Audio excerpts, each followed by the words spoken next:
And Chuck, you tagged us in the link and everything? I did. Okay. What is up, Friday Nighters? Welcome back to another episode of Just Another Friday Night. Joe's got to turn his phone off. That would help. Do the introductions here. Brand new phone. Sorry.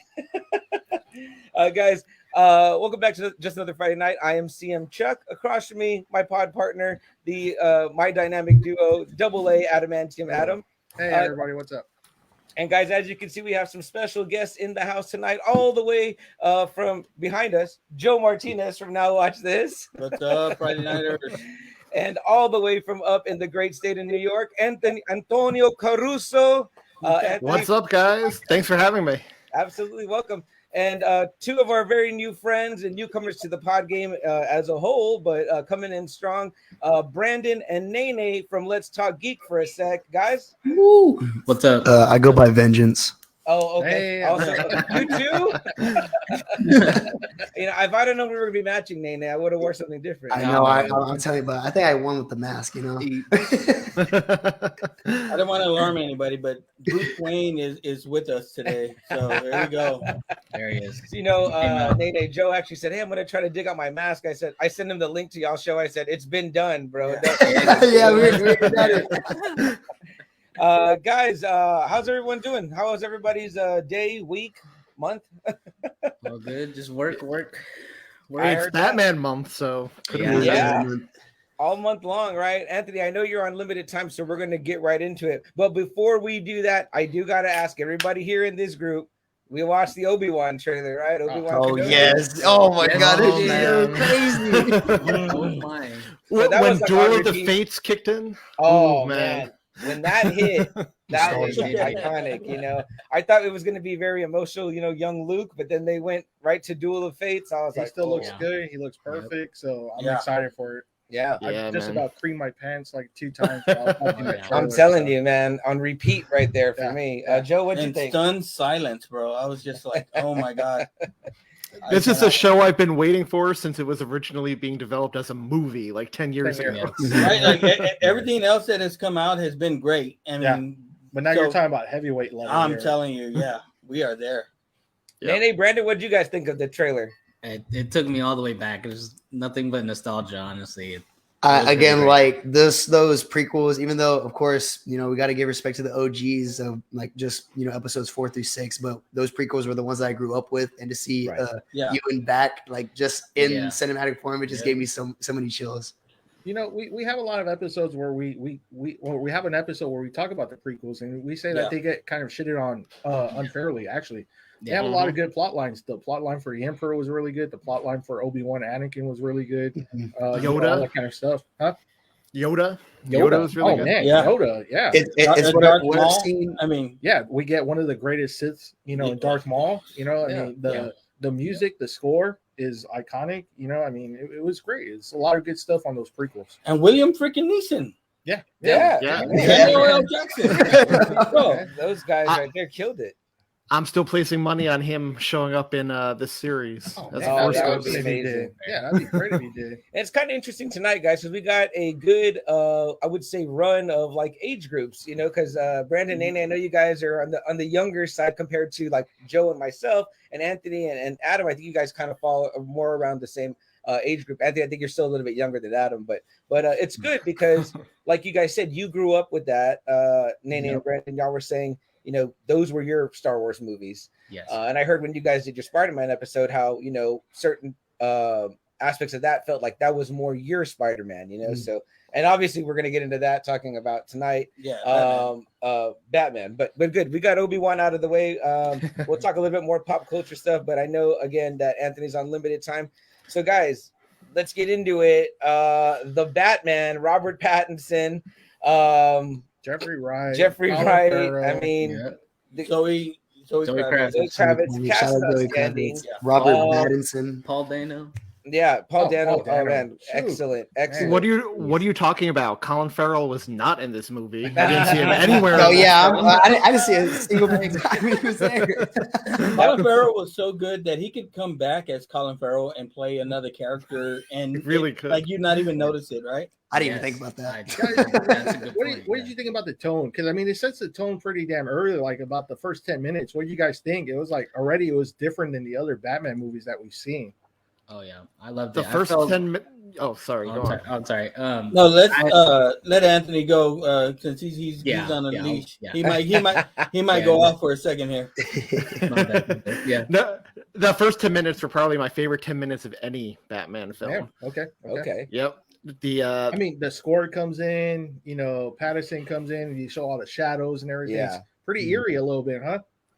Totally eerie. It was like let's set it off with that horror movie tone with the Riddler at the very beginning, but then when we move into the Batman stuff, the shots of the alleyways and doorways, and you're not sure whether or not Batman is standing there, and the villains are freaking out as they see the bat signal. It was perfect. It was like reading a comic book. I've been reading a lot, like Seven. Have you guys seen that movie, Seven? Yes, Yeah. yes. Love Seven. A lot of parallels with Seven on that one. Oh, Brandon, what were you gonna say? Yeah, Brandon. I was just gonna say I think the tone was like perfect. I think that's exactly what I feel like we've been missing from previous Batman movies was that type of seriousness, this kind of like depth that it had. Pretty much, yeah. No. I definitely feel you. It was perfect. So let's go around the room. Anthony, I know from your Facebook, I'm a follower. You saw it 3 times in theaters. Holy shit! You kept saying you kept getting better each time. But how was it for you that first time? Did you go opening night? In fact, you cheated all of us, and you went on a Tuesday night. That's right. I went to the fan event on the Tuesday night. Yep. Wow. And it was amazing. Completely sold out. It was probably the only sold out movie I saw since the pandemic started, apart from Spider-Man. And it was incredible just being amongst all the Batman fans. So this was in New York, Anthony? In New York, yep. Oh Yeah. my God. Yeah, the actual Gotham. Yeah, well, technically Gotham's New Jersey. Oh, God. Okay. I thought that was the Narrows. So Anthony, as your showings progressed as you went to 2 and 3, were they equally as full? Was it still the same type of vibe? Yep, absolutely. It was sold out all 3 times I saw it. People were loving it. There were a lot of vocal reactions about 1 minute in where you see where the mayor is talking on his phone and steps out and you just see the Riddler standing there in the darkness. That's the first vocal reaction you got in each of these showings. And I think that's the moment people realized, oh, this isn't going to be like a Batman movie we're used to. Yeah, no, for sure. Joe, when did you see it? Did you go opening night? I went Thursday night. That was the only reason that I ended up missing you guys' show. Okay. On Thursday Night Live. We did it. Yeah. So, yeah. I went Thursday night, and originally my son was supposed to go with me. I had D-box seats, and then he canceled on me, so I had to go to a little bit later showing. Luckily, they moved my tickets. Me and my wife went, and she just told me today that she didn't like it. What? She waited a whole week to tell you? Yeah, I was gonna tell y'all. I don't know. That's love. That's love, Yeah. guys. They wait a whole week. Well, she told me right before I came on this show, and she's like, "Hey, let the guys know that I didn't like it." Well, my wife went with me. We might divorce. I heard your episodes, Brandon and Nene. You guys did go together, correct? Yeah, we went together. Yeah. So like whenever we do reviews like this, we always go to like, I guess you could say like the day before like it premieres and all that stuff. Yeah. But funny story is that a month whenever they announced that the tickets were coming out, we did have the opportunity to go trying to see like a Tuesday watching that you did, Anthony. But I was asleep, and Brandon wakes up pretty early because he has really, really early work. And I wake up to a notification on Instagram from him saying like, bro, they're showing like the IMAX showing for fan. And I look at it, I'm like, why are you sending me the link and you're not buying the tickets? So whenever I saw it, it was already sold out. So we had to wait and see it on a Thursday. But I guess like, I don't know. I guess just kind of like sidetrack of comparing whenever we went to go see Spider-Man No Way Home and the Batman, again, both the most anticipated superhero movies of, I guess, within that year. The last There is more of a, sure. of course, fan service for more of the Spider, Yeah. Oh, I might have lost you guys' audio. You muted. Tap it. Tap the mic. Nope, nothing coming in, guys. There we go. There we go. We got it. There it is. All right. So yeah, like I was saying, there was more of a fan service when coming to see Spider-Man, but whenever coming to see the Batman, there was a huge crowd and a sold out theater, but not that much of a high reaction whenever coming to see it. It was more of just watching the movie. Again, I gave it a clap at the end of the movie, but I was the only one clapping. Hey, I might have been on the other end of the theater because it was me and one other person clapping. See, that's weird to me because my next time my theater's clapped. Really? See, like I don't know. Maybe San Antonio. Maybe we were just I don't know. We didn't have all the nerds around in that theater that we had, but I get. Maybe they were tired. It was 3 hours. Yeah, Batman is always kind of like one of those characters. Kind of like I guess everybody kind of wants to see. It's not kind of like a nerd culture, Batman's kind of like one of those that everybody. It's like everybody knows who Batman is, no matter who you are. You went with your wife and daughter. Yeah, my whole family. And your son. And opening night, or we went Saturday. They wanted to make a day out of it in the more earlier show. Mm-hmm. Okay. So we went there. So I was like, good crowd, full, right? It was still a good crowd. Still full, right? I was suffering because I wanted to see it on Thursday. I was like, fuck, I want to. So see it Saturday. You're usually one of the first people I text after I go see a movie like that. Yes, that's why we started ignoring everybody at that time because we're like, we haven't seen it yet. So I'm not going to answer your text. It was me and Anthony crying on Instagram. Exactly. And to your point, I just wanted to say real quick, to your point about Batman being the one non-comic geeks usually go to. My wife is not a non-comic geek, but she loves the Batman movies because in her mind, he's just a man, right? She likes the fact that anybody could be Batman. And Joe, your wife might not have liked it, but my wife really liked it after I saw it with her. And I don't get it because she was a Twilight fan. So I'm like, you should have just told her that. Said, this is Twilight 5. We're going into Twilight 5. It's a lot different now. And I think I need to make her go again. And then on my second viewing, I loved it even more. For me, it was the opening and the inner monologue that you hear from Batman that we've been missing from all the past Batman movies. That was different. The way he thinks, that put it over the top for me right away. And like I said, I said it before, this is probably my favorite rendition of Batman, cinema-wise. A few comments in, guys. Corey says he sent me a DM about some Deadpool 3 news. We'll come back to that, Corey. Thank you. I'll check that DM. A little bit late. Steve says, cheers, guys. So cheers to you, Steve. We appreciate you being here, bud. Gentlemen, cheers. All around.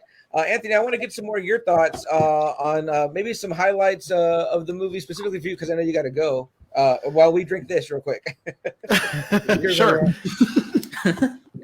So not to jump to the end, but the end of this movie where Batman realizes I can't just be vengeance. I have to also be a symbol of hope for this city. They need a hero to look up to. Yes. One of the most perfect Batman moments in cinema history when he carries that woman out of the flooded amphitheater and loads her onto that stretcher. And she grabs out for him and he holds her hand for a second as she's lifted away. Perfect. That's who Batman is. He's not just... I'm a Snyder apologist. I like the Snyder movies, but that's what Snyder didn't get about Batman, that he's not just a bully. He is a symbol of hope. Yes. Right. Although I did love that Batflick Bruce Wayne very much. I had a real affinity for him. Brandon and Nene, what did you guys think about them, kind of the cinematography? Because one thing I could say about this movie myself that I personally... nobody I think can argue with is that it looked really beautiful. It was a beautiful looking movie. If it didn't have any dialogue or any soundtrack, I was like, wow, this looks really gorgeous. And they really, in a couple of scenes, managed to bring Batman into the daylight, which is something they kind of shy away from in other movies. What did you guys think about that aspect of the movie? So I'll go first. So going into it, just watching like the trailer, of course, we got the trailer about 2 years ago, I already knew that the movie was going to be super edgy, super like edged out. And I was really, and me personally, I'm very picky on whenever directors kind of like, I'm all open for unique personality build up for characters. The only reason that I had been so iffy lately is because I guess just how the way that DC has been doing that with their characters. So it kind of got me on edge on how they were going to do it.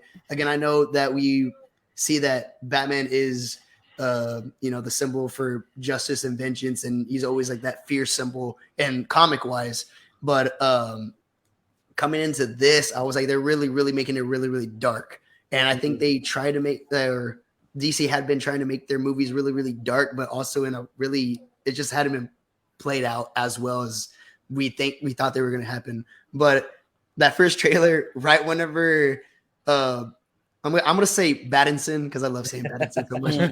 Whenever Battinson went on and beat the hell out of that first thug, that's when I knew. I said, "Okay, this is really, really different." Like, so it was right off the bat coming into the movie. I loved every single shot angle. I loved the one thing that I really loved capturing the most was the crime rate in Gotham and how they really nailed Gotham in this. The only thing that they didn't, in my opinion, didn't really nail was, I guess, we didn't see as much of the city in it as I would have liked to, because we see, or in what I've seen from, I'm gonna go back to like the Batman Arkham games. Whenever we see in the Arkham Knight, seeing Gotham City, it's a real like, and Brandon said it's more of a like Transylvania type thing. Like it's really weird structures, and you see but the lighting outside, how Gotham's always cloudy and all this, and it's super dark, and that was beautiful. I would have liked to see. And oh my god, I could go on a rant about the acting for hours. And, and for sure. I said that this was a weird cast that really worked out for me personally. Like I just did, whenever I heard Robert Pattinson was getting cast, I was like, in my mind, Twilight. Like it was just right off the bat. Like that's the only thing I was kind of like vampire turning bat. But and I couldn't like really like it was too on the point because I just thought he was a little too pale for the part of Bruce Wayne, maybe. And just like I didn't think he was that well fit. But the more and more I've seen more of the movies he's been in, I can see he's a really wide actor. He can. But when I heard that Paul Dano was in this, I was like, okay, he's already gonna nail it because he's played the psycho parts before. Yes, he's already know. So if he just tweaks it up a bit, which he did, he sold the movie. I was happy with every single moment of that movie. The only thing I said on last podcast was that cinema wise, I gave it a 9 out of 10. That's because I wanted Bruce Wayne to speak the fuck up because I couldn't hear anything. Oh, I didn't even say that. But then after watching the second time, I actually just watched it on Thursday. I'm gonna give it a 10 out of 10. I'm not gonna lie. I love it. There you go. Yeah. Okay. Double A. Anything regarding that? Anthony, I want to go back to you since you're the Batman Godfather. What did you think about Riddler and the Penguin? Finally, I thought for me personally, we got the correct kind of portrayals of those two characters. I was never a big fan of Danny DeVito's Penguin, and Jim Carrey was fine. Like they made Joker. They kind of made Paul Dano look like Jim Carrey does in the beginning of Batman Forever. But I mean, Paul Dano just really takes it up, and Colin Farrell brought it up more. Like to me, it was like this is why like his rogues gallery is like really dangerous when they're done right. So what did you think about Colin Farrell and Paul Dano? So let's start with the Riddler. I think the Riddler is hard to do in general because a lot of people, he's very similar to the Joker in a lot of ways, or that's at least how a lot of people characterize him. So when we started seeing trailers and promotional material and we saw he was going the serial killer Zodiac Jigsaw type route, I was like, I'm all in for this. I didn't mind his costume. I know a lot of people did. I really loved it either. I don't think he could have done the question mark anymore at this point. No. But at the same time, at the end, when I saw him without the mask, I was like, okay, if they bring him back in the sequel, he doesn't have to hide his face anymore. He could wear like a green suit or something, and he'd look that great. Green mask. How great was that part when he's talking to Batman and he just kind of starts going off the edge, like where he's like really disappointed. But I was kind of like, man, this dude is kind of fucking crazy. Like he looks like any of us could really kick his ass, but he's crazy. He's fucking crazy and dangerous. And he acknowledged that too. Yeah. Yeah, he acknowledges that too. He tells Batman, like, I don't have the physical strength. My strength is up here, and that's the Riddler to a T. But you know what? Like, he really starts going off, you know, and it's like even at the end when they foil the plan, you know, like, man, I was like, man, this guy is just really fucking psycho, you know? He's not like the Batman animated series where he kind of has his shit together a little bit, but not really. You know, this one is like just they really leaned into the whole idea that these villains are mentally ill. Like that's why Arkham Asylum is like a place for the mentally ill, and they really leaned into that.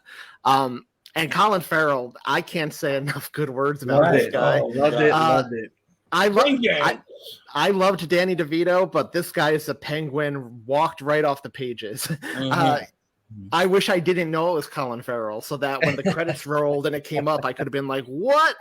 But I was thinking that throughout the whole movie. I was watching him. I was like, "You don't see it this at can't all? be Colin Farrell." I can't hear it. The gold in the teeth, you know, when you get to see that, you know, at the theater, you can only see it.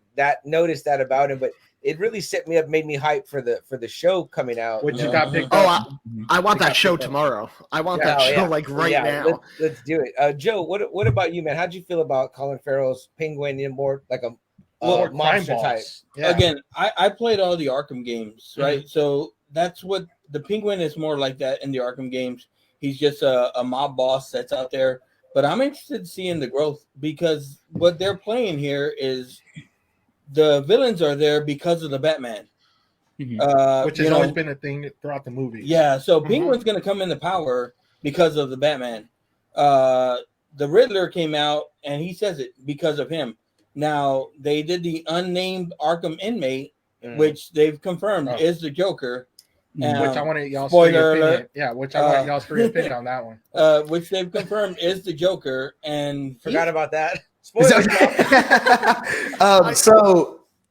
Man, I've heard so many different takes and mixed opinions. So I can hear this from some of my like two closest friends that they are really, I guess you could say like they don't really like other superhero movies, but they're just like Batman. You know, there's people out there like that. Right. Of course, how Anthony had said because Batman is just like a man and without any superpowers. Of course, that's why so many people love him.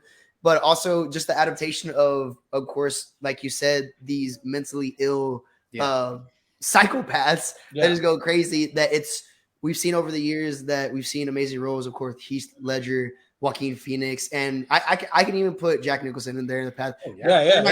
We're not gonna put Jared Leto. You guys are a little young. You fucking put Jack Nicholson in there. They've done their homework. I don't know. They called John Turturro the guy from Transformers. Well, that's their time. What are we gonna call him? The guy from the Big Lebowski? Yeah, well, the Big Lebowski. You know, yes. But Jason's in the house. Jason says, "What's up, bro? We appreciate you being here, Jason. Thank you, brother." Go ahead, Brandon. Nene. Go ahead. Oh yeah. So what I was saying is a lot of people. Again, forgive me. I only know him as I forgot his name, but the guy from the Eternals. What's it again? Yeah. His name was Barry Keoghan. Barry Keoghan. So, actor's name. Yeah. A lot of people give really stingy opinions and whenever it comes to the Joker, because we know that's a very difficult part to act, especially when just diving into like the most psychopathic character that anyone could ever act. And of course, rest in power to Heath Ledger, but we kind of see what going down that path can really take you to. So I would really like to see what Barry will provide for us, especially being I think they say a quote unquote younger Joker. So a good development for a younger Batman and a younger Joker to really go into the city. So I'm excited to see it. I know a lot of people are really like picky on it, but I don't judge the actors and how they perform because a lot of the time they do outstanding roles. The only time I was really stingy about it was Jared Leto, but again, that's right. for another time. Well, I really liked. Sorry. Go ahead. Yeah. I was just gonna say the little glimpse we got of Barry Keoghan through the blurry window. I liked the little bit of the look we got. Matt Reeves confirmed he has the permanent smile. He looked like the Arkham game. Did you guys notice that he had the scars, the Heath Ledger scars? Yeah. It reminded me like his face was of, more messed up or deformed whenever I saw it. Oh, okay. Yeah, it looked very Arkham gamey to me. Where if you know, Joe, you play those games where he's he has all those like, it's almost like a deformed face, but he has the long nose, a deformed face, the slicked back green hair, and I'm hoping that's what we get. Wasn't sold on his laugh or his voice, but it was a cameo. Like I'm expecting him to develop that. Let me ask you guys this. So Joker's in Arkham. What are you guys' theory? How did he get there? No, he's already. Matt Reeves confirmed that they encountered each other in the past. So they already have There's a deleted scene where we've seen it in some of the animated series, or some of the animated movies where Joker and Batman have a scene at Arkham, and this is there's a deleted scene of that. He went and met up with the Joker to try to get into the Riddler's head. And a little Ted Bundy thing. So there's a deleted scene that Silence of the Lambs. So we're gonna see a little bit of that. Yeah. Well, in the deleted scene, supposedly the Joker says because Batman comes together Riddler profiled by talking to the Joker, and the Joker says to him, "Oh, isn't our anniversary coming up? What's it been now? 2 years, right?" Yeah. So very nice. Wow. Very nice. Okay. Yeah, Are you guys looking forward to that for part 2? Maybe a Riddler Joker team up, or would you like to see another villain come out? Mr. Freeze. Mr. Freeze. Well, there's a battle of the Riddler Joker series that came out. It's called I think it's Battle of the Riddles versus Jokes or something like that. The War of Jokes and Riddles. Yeah. Yeah. The Battle of Jokes and Riddles. Yes. Brandon, I don't think. Real quick. Sorry.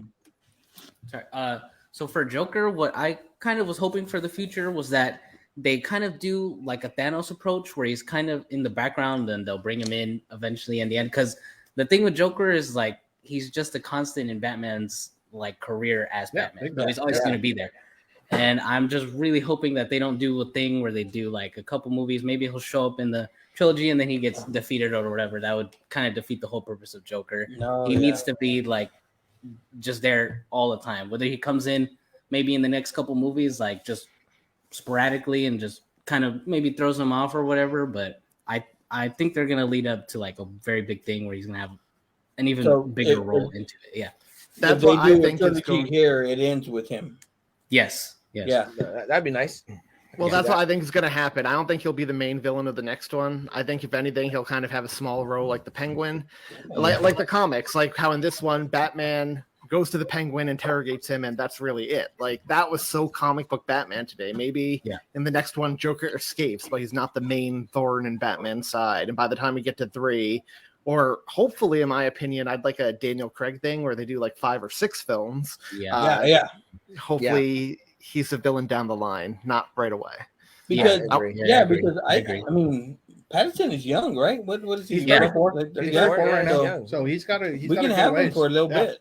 Unless they keep delaying the damn movies like they have been for a couple of good years. I think we got lucky in the house. He's saying, "Don't want to interrupt. I'm here watching at work." Brother. He said that's also from the Now Watch This podcast with Lucky and Joe. He says, where the thugs that Batman fights with, were they a Joker gang? It looked like a Joker gang. They looked like maybe they had some of the makeup was along that lines. Nene and Brandon, what did you guys think? Was that gang that he encounters a Joker gang?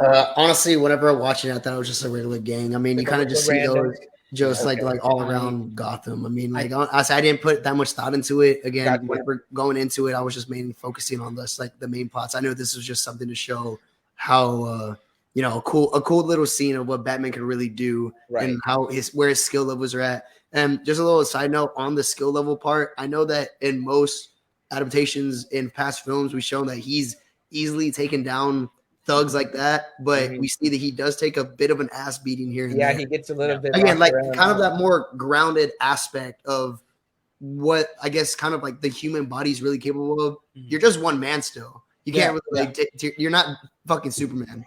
Right. No, that's what makes him great, right? Thank you. I think those it was Halloween, that opening scene, so I think those were just Halloween face paint. Okay, gotcha. We're gonna start fighting about that. Batman will be Superman. Anthony, I want you to take some time to get in anything maybe that you really want to hit on before I know you still got some time, but was there any major points you wanted to bring up that you wanted to maybe discuss with the group before you got to get going? We'll take some time and hear your thoughts on those specific points. I'd love to. I just want to shout out to Zoe Kravitz. I think it's incredible that we haven't had one bad Catwoman. I'm not counting Halle Berry. Oh, not one bad Catwoman in a Batman film. Wait. Anthony, you can go back. We haven't had one bad looking Catwoman. That's for damn sure. I'm like, that's true. Great casting on Catwoman there. But she was Selena Kyle, and without that mask, that cat suit, and everything, she looked like right off the page. They've talked in interviews. They want to make the costumes more comic accurate as the movies go on. So I can't wait to see the real mask eventually. But she was perfect. She was a perfect femme fatale, flirty, sexy. Yes. And she was great. And I also do want to say the Batmobile. The sound it makes when he first revs it up, that was man, a chill went through my spine the first time. The reason I love the Batmobile so much, also shout out Bat Pop. There you go. But I love this so much because also again it's perfect for that type of like edginess of a movie that I said, but also I think the car really had a, how do I say it, to me it had a very retro Adam West Batman vibe. Like if you just look at that, like that Batmobile, but like just built up just a little bit more out of the extra stuff with modernized and oh my god, it's just it was just crazy. Like honestly, the reason I like that part when they first bring it in is because he's revving, and you think he's just gonna haul ass and just hit the penguin, but he just moves up a little bit just to scare him just a bit. Yeah. I thought it stalled. And I thought that was cool because it's clearly homemade. He clearly made it himself, so I thought it stalled for a second. It's a little imperfect. But I do want to just say to his point about it's so Adam West, I got that vibe too. Like, especially in profile when it's racing down the street, if it had the glass top instead of the top, it would have looked exactly like that Batmobile, just modernized. But Matt Reeves clearly loves the '60s show. The mask, the way there were a couple of Adam Westy things I thought about this movie, and I dug that a lot. The Shakespeare bust. Yeah, did you notice the Shakespeare bust? Was definitely. I picked that up right away. I was like, oh damn, Shakespeare bust. I'm not a car guy, but I will say this about Batman: he's always had cool cars. Him and James Bond, I'm like, I'm not into cars, but those cars very fucking sexy. So I love that. Justin from Ohio in the house says, "What's up, AA CM and the rest of you popping in to say, hey, appreciate you being here, Justin, all the way from Ohio, the co-creator." Of our logo, so we appreciate. Oh yeah. Awesome. Nice, Justin. I have your stickers on my car. Anthony, Brandon, Nene, what did you guys think of the Batman Commissioner Gordon relationship or Lieutenant Gordon? I thought by far the best relationship in all the movies. That was such a great one. So I know that again, I know I had we've mentioned this before in past podcasts about actors in like comics. We see them as white people, but then this one, like, of course, few actors get portrayed as black actors as well. Whenever getting casted as Jim, I knew that a lot of people were really stingy on it because we always seen just this white guy with a bushy mustache, but the more and more I kept on watching throughout the whole film, I didn't see color. I saw Jim Gordon. I saw a real Jim Gordon and a real great relationship. Again, like I think those were I guess you can kind of say the real, I guess comedy wise interactions within the whole movie, and it wasn't forced. You know how you see like now in MCU movies, I wouldn't say they're forced, but they're implied. You can almost you can almost predict the punchline coming up.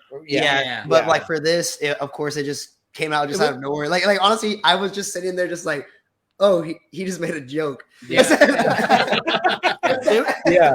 was natural. It was like, this guy is hilarious. Yeah. It was like a buddy cop movie. Hit him too, What's up, Anthony? It was like a buddy cop movie, essentially. Right. I loved that. I loved their partner. I loved their partnership. I love it's very early in their partnership. Like I love the line of dialogue where Batman asks him very early on, "Don't you trust me?" And he's like, "Trust you? I still don't even know who you are under there, man." Right. And you too, But but the love is already there between them. The way he defends him at the police station, and to your point about the humor, that was so funny when he punches Gordon, and then later on, Gordon is like, "You could have pulled your punch, man," and Batman's like, "I did." So great, so great. I still do love Gary Oldman. I thought that's is it which one is it? Dark Knight or is it Batman Begins? Where he's like, it could just be putting a blanket around a kid. You know what I mean? He says that scene, and it hits like the feels real hard. No, it's Dark Knight Rises. It happens in Batman Begins, but it hits back at Dark Knight Rises, and yeah. But, I mean, even like Chuck and I cried. Mm-hmm. Even the interrogation scene when they do a Penguin, the good cop, bad cop. Oh yeah, that's a great scene. So great. Good cop, bad shit cop. Yeah, I love that. Bad shit cop. Yeah. That scene was maybe my favorite in the whole movie, just because they're dynamic, but also again, Colin Farrell, I feel, stole every scene he was in. Everything that he was in. The whole Spanish bit. And he's like, and Gary said he was going nuts about that. He was like, "What are they doing?" And he's like, I loved it when he was like, "A rat with wings. You know what that sounds like to me? A freaking bat." Yeah. it made them kind of like a little vulnerable, right? No, yeah. Batman, Gordon, like someone that's in his second year of vigilanteism. Yeah. They exchange a look like, "Shit, maybe he's right." And the Penguin even calls them sarcastically, "World's greatest detectives." Right. Not yet. That was such an amazing scene, also, but of course, the best part of that scene, in our opinion, has to be whenever they leave and he starts waddling the like waddle. a penguin. Oh, see, my favorite part of the scene is where Gordon whips out the crime scene photos and he's like, come on, what are you showing me here?" Did anyone get into the novel that prequels this? Yes.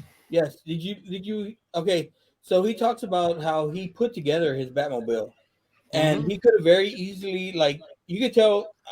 I know a lot of people fought back at like, this Batman don't even seem rich or anything like that, but he fought back against a lot of that. Like, he almost rejected his family's money. Yeah. And he's like, I could have bought the fastest car out there, but I'd rather build one out there, because he was a street racer.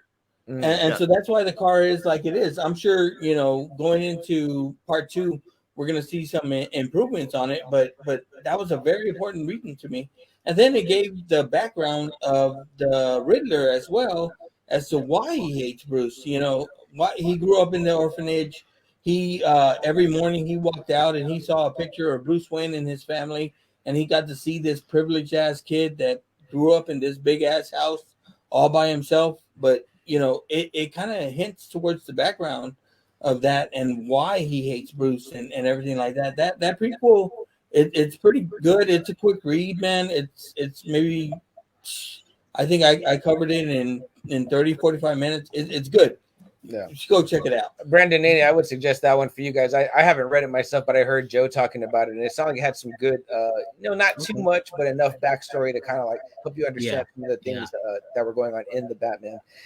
I want to say that's some of the problems that my wife had with the movie. Is she was like, a lot of this stuff you got to be a nerd to know, and I'm like, thank you, but tells you what she thinks of me. But like, I mean, I guess I can see people running up against that, but I mean, you can take everything away from it. Take the story, take everything you know about Batman. Say you're just a person going to this movie.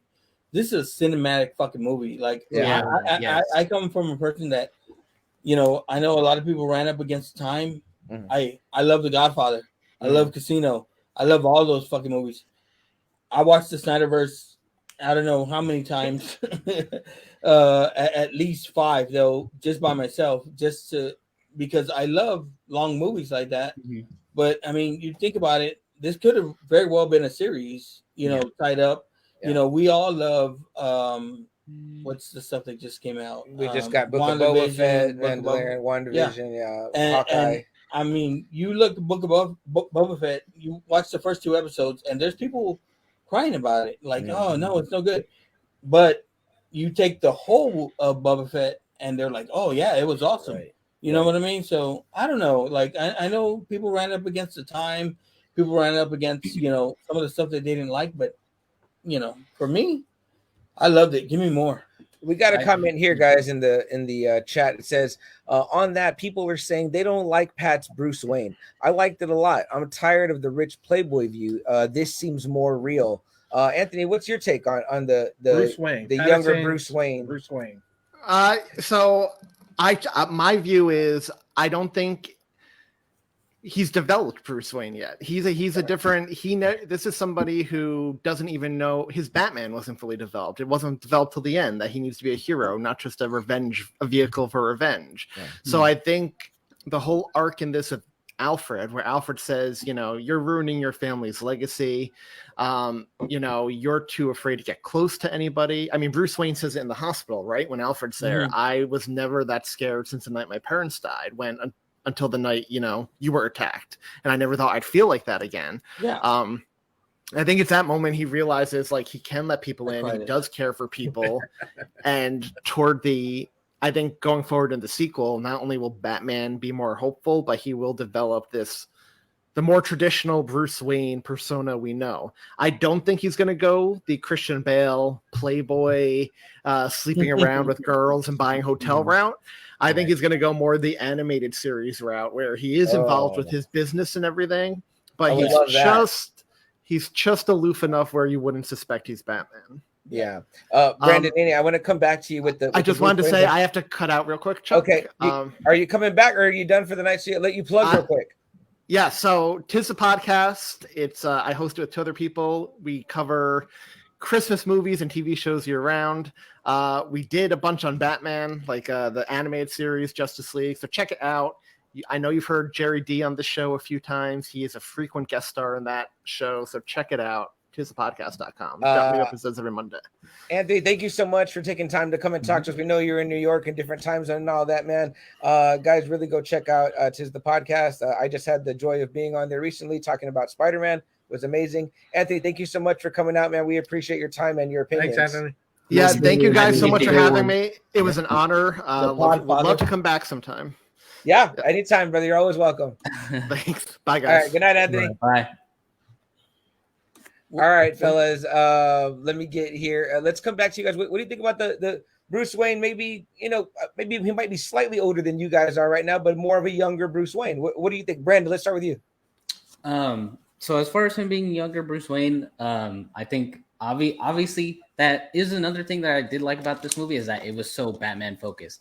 We only got 2 or 3 scenes of him actually being Bruce Wayne, and even then he wasn't actually Bruce Wayne. It was just him being that character for a second. I think like Anthony said, it does open up that possibility that he is going to develop that Bruce Wayne persona. And I do also agree that he's not going to take that same route as Christian Bale. He's just going to be, I think he's, like he said, going to be that business oriented. He said it the best. I think that's exactly the route that he's going to go. Yeah. Have you guys seen, so you guys want to talk about, I forgot what Anthony said, the guy that plays the cameo Joker, Barry Keoghan or something? I know he's Irish. Have you guys seen any of you guys here seen The Killing of a Sacred Deer? Wow. Okay. So I got this movie suggested to me listening to Joe Rogan's podcast. I know. Don't cancel me. But before he was hated, I was listening to his podcast. And so anyway, he suggested that movie. I checked it out. The star is that guy, Barry Keoghan, and who also is in it is the Penguin, Colin Farrell, and Nicole Kidman. Oh, wow. If you guys want to see nuts, go watch this movie. It is not a movie you watch with the kids around. It is not a movie you watch like you're having buddies over and you're drinking beers. This is some shit you watch alone, and it freaks you the fuck out, because it is a weird ass movie. But if he brings even a sliver of that crazy into a Joker, it'll be very, very interesting to see, I think. Guys, what are some other maybe highlights or even lowlights of the movie for you? Joe mentioned the runtime. So let me tell you quickly my story. I went with my 8-year-old nephew, my girlfriend, my sister, and my dad. When we walked out of the theater, it was truly split. Me and my girlfriend liked the movie a lot, although we all agreed that it started out slow. We went to the D-box seats, the motion seats, and that bitch didn't move for the first hour. I was like, you know what I mean? When he beat those first group of gang members up, it moved around. Then we were like, okay, here we go, and then it just sat still for a long time. Then of course it picked up later on, but my sister and my dad were pretty much like, no, we wouldn't see it again. It wasn't for them. They very much had your wife's opinion, Joe. What do you guys say to people that say that it was slow to start? I'll let you. So actually, I was actually going to say this whenever Anthony was on, because also I think Joe had mentioned this about just like series and movies in general. So the way I've seen it develop, of course, we've seen like movies from over time, like from, I guess, like the past, we've seen majority of these movies about hour and a half, a little most close to 2 hours.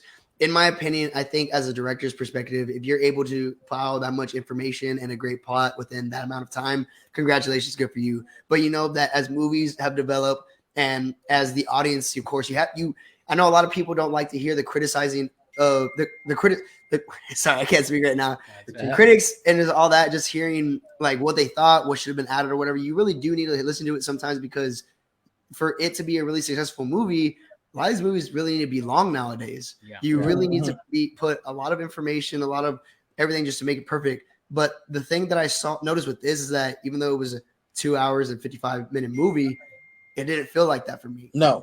Every single scene had me thinking about something else, starting over like a new plot, like here and there, going over again, to the point where I didn't lose interest. I wasn't thinking about time. I wasn't thinking about on my seat, all this other stuff. The only time that I guess like past movies that I thought that really made me think about that was, I could say the Snyder Cut and Endgame. And just think like going into it is that so many people had hyped up about how much the runtime was, that people were just thinking about, oh, this is about to be a long ass movie. Yeah. So and then you could definitely tell how long of a movie it really was from. I'm gonna use Endgame for example.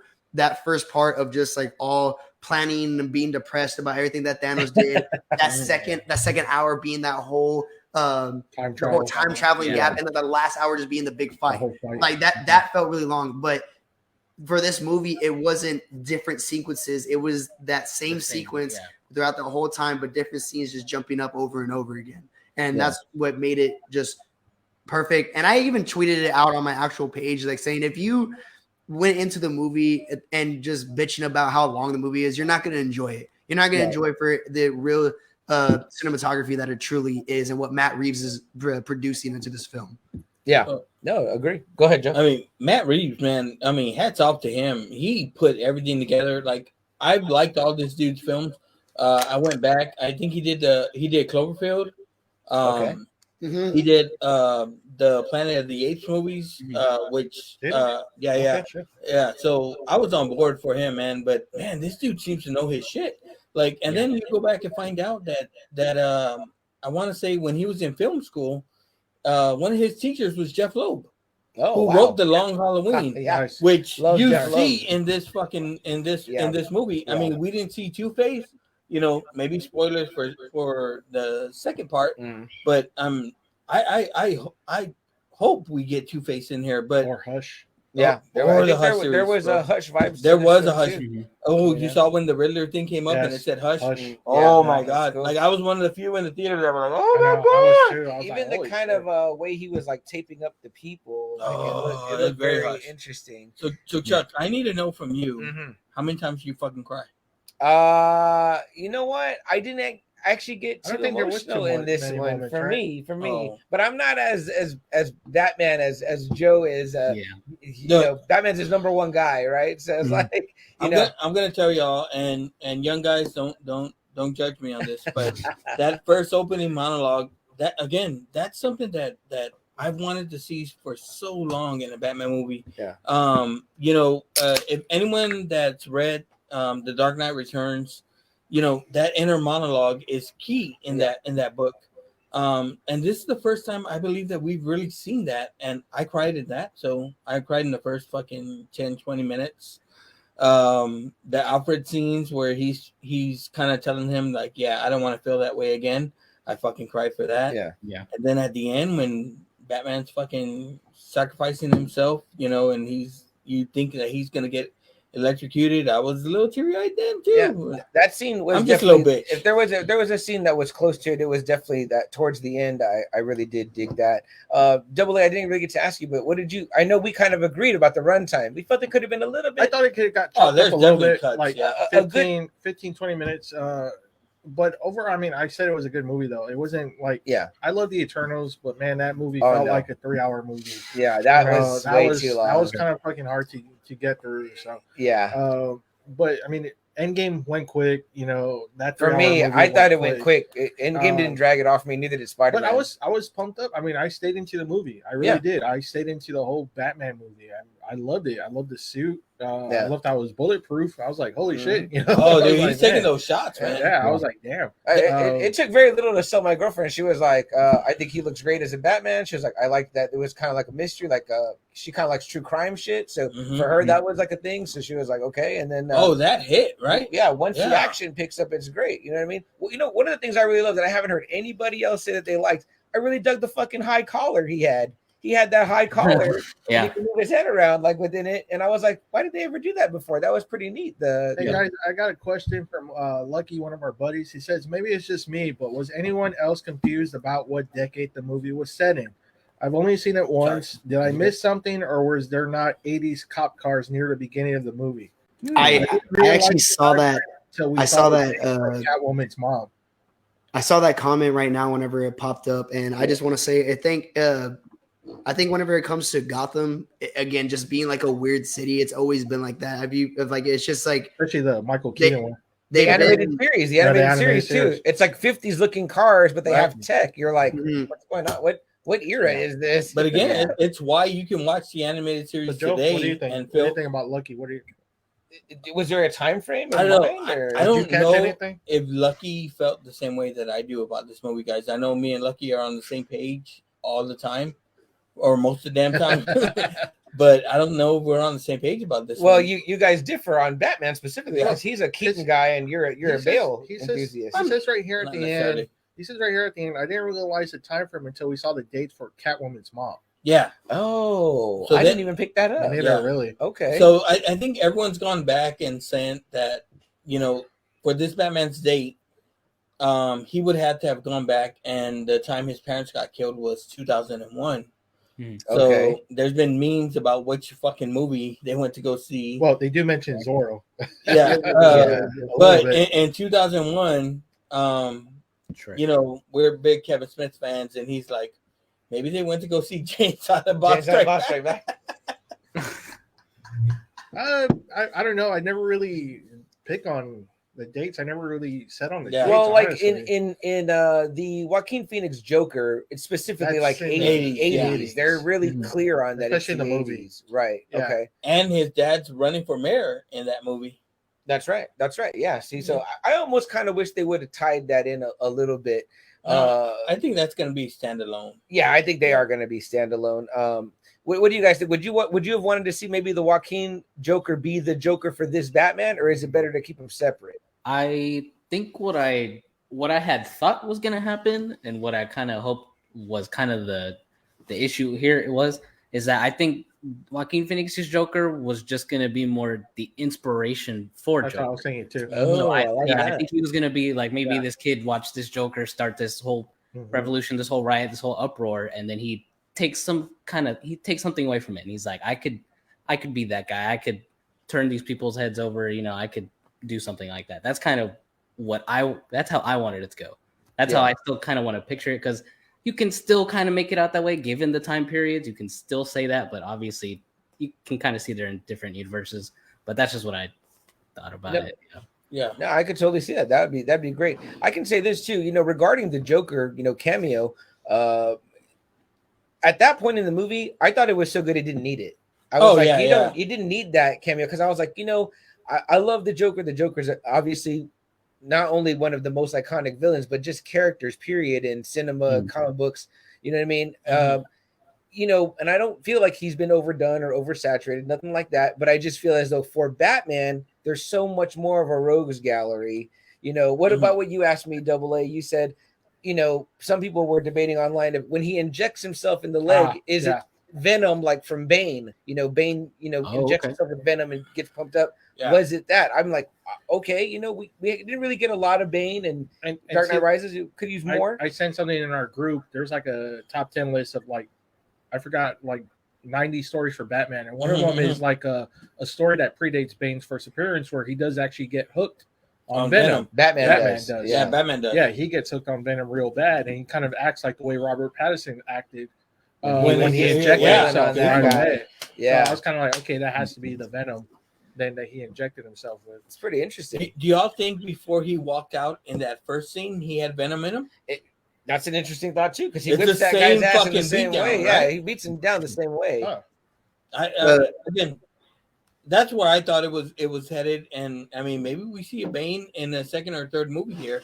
But for me, the Joker tie-in at the end, again, I agree with you, Chuck. I don't think it had to be there. The Batman Begins Joker tie-in at the end was the fucking most perfect thing. I mean, I was one of the few in the theater that cried that night and was like, hell fucking yeah. But again, I didn't think it was needed here. I didn't think they were going there. I didn't think this Batman was going to be as real as it was. I saw a meme that said, in 1989, and this don't apply to you guys because y'all weren't around back then. But in 1989, I was a 9-year-old thinking Batman, a real Batman finally came to the theaters.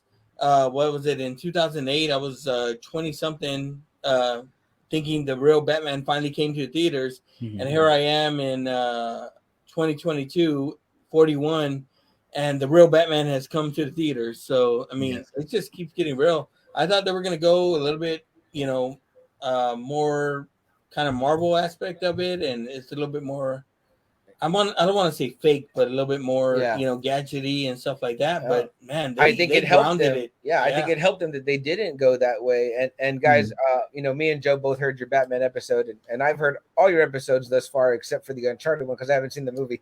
And I love the enthusiasm you guys bring to each episode because it is the exuberance of youth where it's like you're so overhyped about what happened that it's like yeah, I feel that. Like that makes me feel like when I was young and I saw that, but here we are, opposite spectrum of age, but feeling pretty much the same way. Yeah, we all here, and you guys all agree that we all thoroughly enjoyed the movie. I always tell guys on our show, I say, people say, well, how many jalapenos? Thumbs up, thumbs down, 5 stars. I say, this is my 2 criteria. A, would I watch it again? And B, would I buy a physical copy? And this one meets both of those criteria. Yes. I would go out and buy a nice steel book, and I would definitely go watch it again. I'd even go watch it again in theaters. I don't know if I could convince my family to go, but it might be me and maybe you guys here going to watch it again. You have a date right here. Guys, 2 things. So first off, did that Joker part need to be at the end? And 2, was that Venom that he hooked himself with? What do you guys think? So like you guys said, it honestly, it didn't really need to be in there. Does it cool that it was because it showed again more of a, and I even have this like on the note. Whenever I watched it the second time, I wrote like a whole bunch of notes. It's cool to see as a year 2 Batman that, of course, that is confirmed that actually is the Joker. He locked him up already and counterman and all that stuff. I think it's kind of needed to see, like,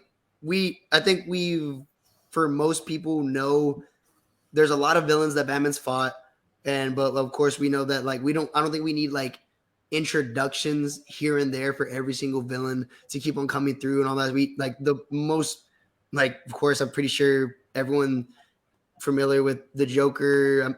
I know a lot of people love Two-Face because they just know him because of his messed up face.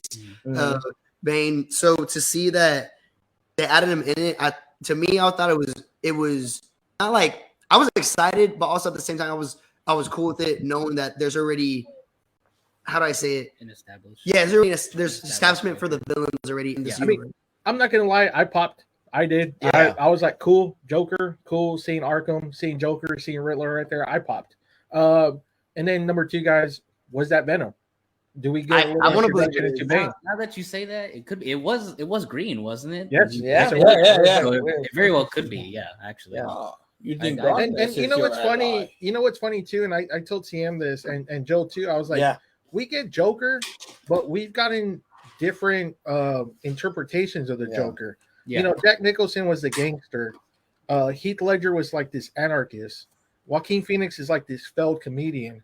Jared Leto is like I guess like the most animated Joker, or like he was kind of a gangster too, and a gangster too. So I mean, we haven't really had like I guess you would say like a same Joker. We've gotten like different interpretations of the Joker. Yeah. So I'm kind of interested to see what this one's going to bring. But I think Joe might have solved the mystery because he's doing a bad Bane impression right now. What? It didn't pick up on the mic, but your question was, did he inject himself with Venom? Well, Bane is played by Tom Hardy, who is also Venom. Boom, there it is. It's the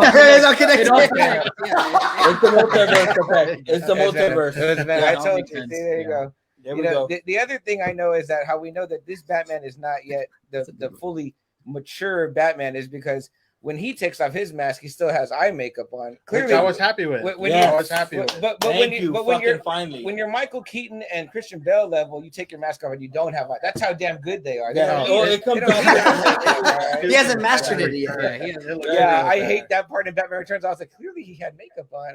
And it's like rubber fucking mask. This shit is supposed to be bulletproof. What the fuck? I'm like, is that Halloween makeup or is that just eyeshadow? What are they wearing on there? We got some good comments in here, guys. Let's read some of these and get your feedback on this. Before you get into those comments, Lucky is lying here. He just texted me that he loved this movie and he gives it 5 tacos on the Now Watch This. Oh wow. Okay, so let's read the comments here. It says, he goes, it says Facebook user. It says, I'm on the don't like Bruce Wayne opinion. Especially in year 2 as Batman, he should have his public persona figure it out. Okay, that was Lucky. Yeah, interesting. Okay, so he says he does not like. I'm fine with it. Okay. It's year 2. Yeah, so I'm fine with the Bruce Wayne. I thought it was part of the story. Like the part of the story is he needs to bring Bruce Wayne out because the Batman isn't enough to change the city. It was so little Bruce Wayne that I didn't really mind it. I was like, like whatever. You know what I mean? Like I was like kind of more. And I think he did a good job of this by making us more interested in the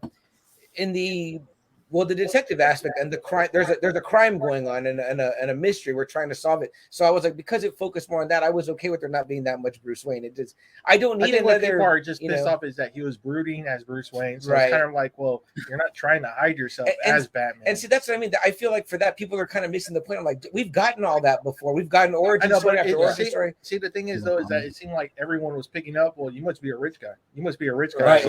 Shit, Okay. And that's what I got a lot too. Like, oh, he's a rich guy. Why would he not have the fastest car? Why would he not have the best car? Yeah. Why would he not have the best bike? But again, part of the story is he's rejecting his fucking money. Right. Yeah. But that was Jerry, and Jerry Jerry texted me on the side. Here we go. And said that he's just mad because Prince wasn't involved. In the Bat song. So that's just Jerry being a little salty right there, guys. Don't pay attention to that. If you can't get Prince unreleased tracks, I guess at this point, what are you gonna do? Okay, next one for you guys. Lucky says, I hope we get other villains who haven't seen it. Clayface, Scarface, Man-Bat. Guys, what do you think? Should we see another new villain that we haven't seen in the movies, or should we go along with maybe some new interpretations of the characters we've seen already? It just really depends on how like grounded they want to keep the movie. I mean, like he just named crazy mutated people. Come on, Man-Bat ain't the Fly. Come on, I can see it. I mean, I would love to see it. I'm down to see it, but it's how they would do it. But how are they going to make it work? Brandon, more so the question. Okay, Brandon, you played the Arkham games. Your ass got scared by the Man-Bat just as well as I did, right? Like, yes. In those scenes, that Arkham Knight. Of course, yeah. Oh my God. I think you guys both played. I think you guys said. I think this is Jerry here. He says, "Well, first off, real quick, me and Sam have always vouched for Clayface. That's my. And I think you can do that cinematically. Yeah. I think you can make that. Remember, it is a comic book movie. So who's to say Colin Farrell ain't playing Clayface right now? Good Lord, right? The man's acting his ass off. That's for damn sure. I just want to say one thing about Clayface is that what they've done. Again, the only times I've really seen him in multiple occasions are like in, of course, video games. I've read a few comics with him in it, and I'm a little kid for it, but I play a lot of Lego games and it has Clayface on it. Yeah, But I think the best the way that they portrayed Clayface is, I don't know if you guys have ever seen, it's kind of like a modern day animated Batman series. It used to be shown on, I think, was it? I don't know. I don't think it was Nickelodeon, but it was called The Batman. Yeah, The Batman or Brave and the Bold? Yes. The Batman. No, it was just The Batman. Yeah. And it had like the Joker with the dreads or whatever. Or like he was crazy hair. Yeah, the crazy hair, whatever. That they put Clayface in a lot of those episodes, and I really like the way that they adapted for him. So if they were actually put him into a movie like this, and the way they did it in the show was really more of a sad, darker edged Clayface, I think they could make it work if they put it in a movie like this. Yeah, I will give you guys a little bit of homework. Go and on your HBO Max, go back and watch the Batman the Animated Series Feet of Clay episodes with that Clayface, because that is the pretty much onto the groundwork, and that is exactly what you're talking about, Nene. That's the serious guy that's an actor, is getting older. He wants to save his face and be in movies still.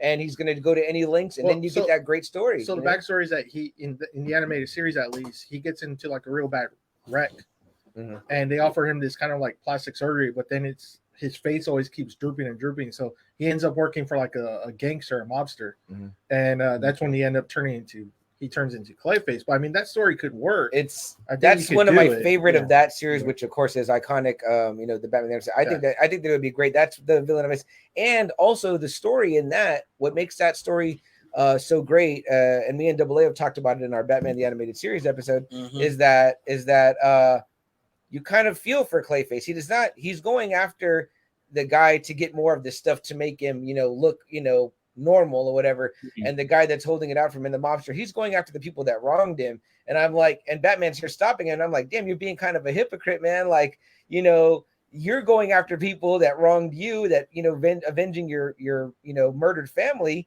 And yet this guy's just trying to, do the same thing. He's not robbing banks or hurting people, except these criminals, these assholes, And I'm like, dude, Batman, you're being kind of a dick, So it's great in that aspect, because you kind of feel,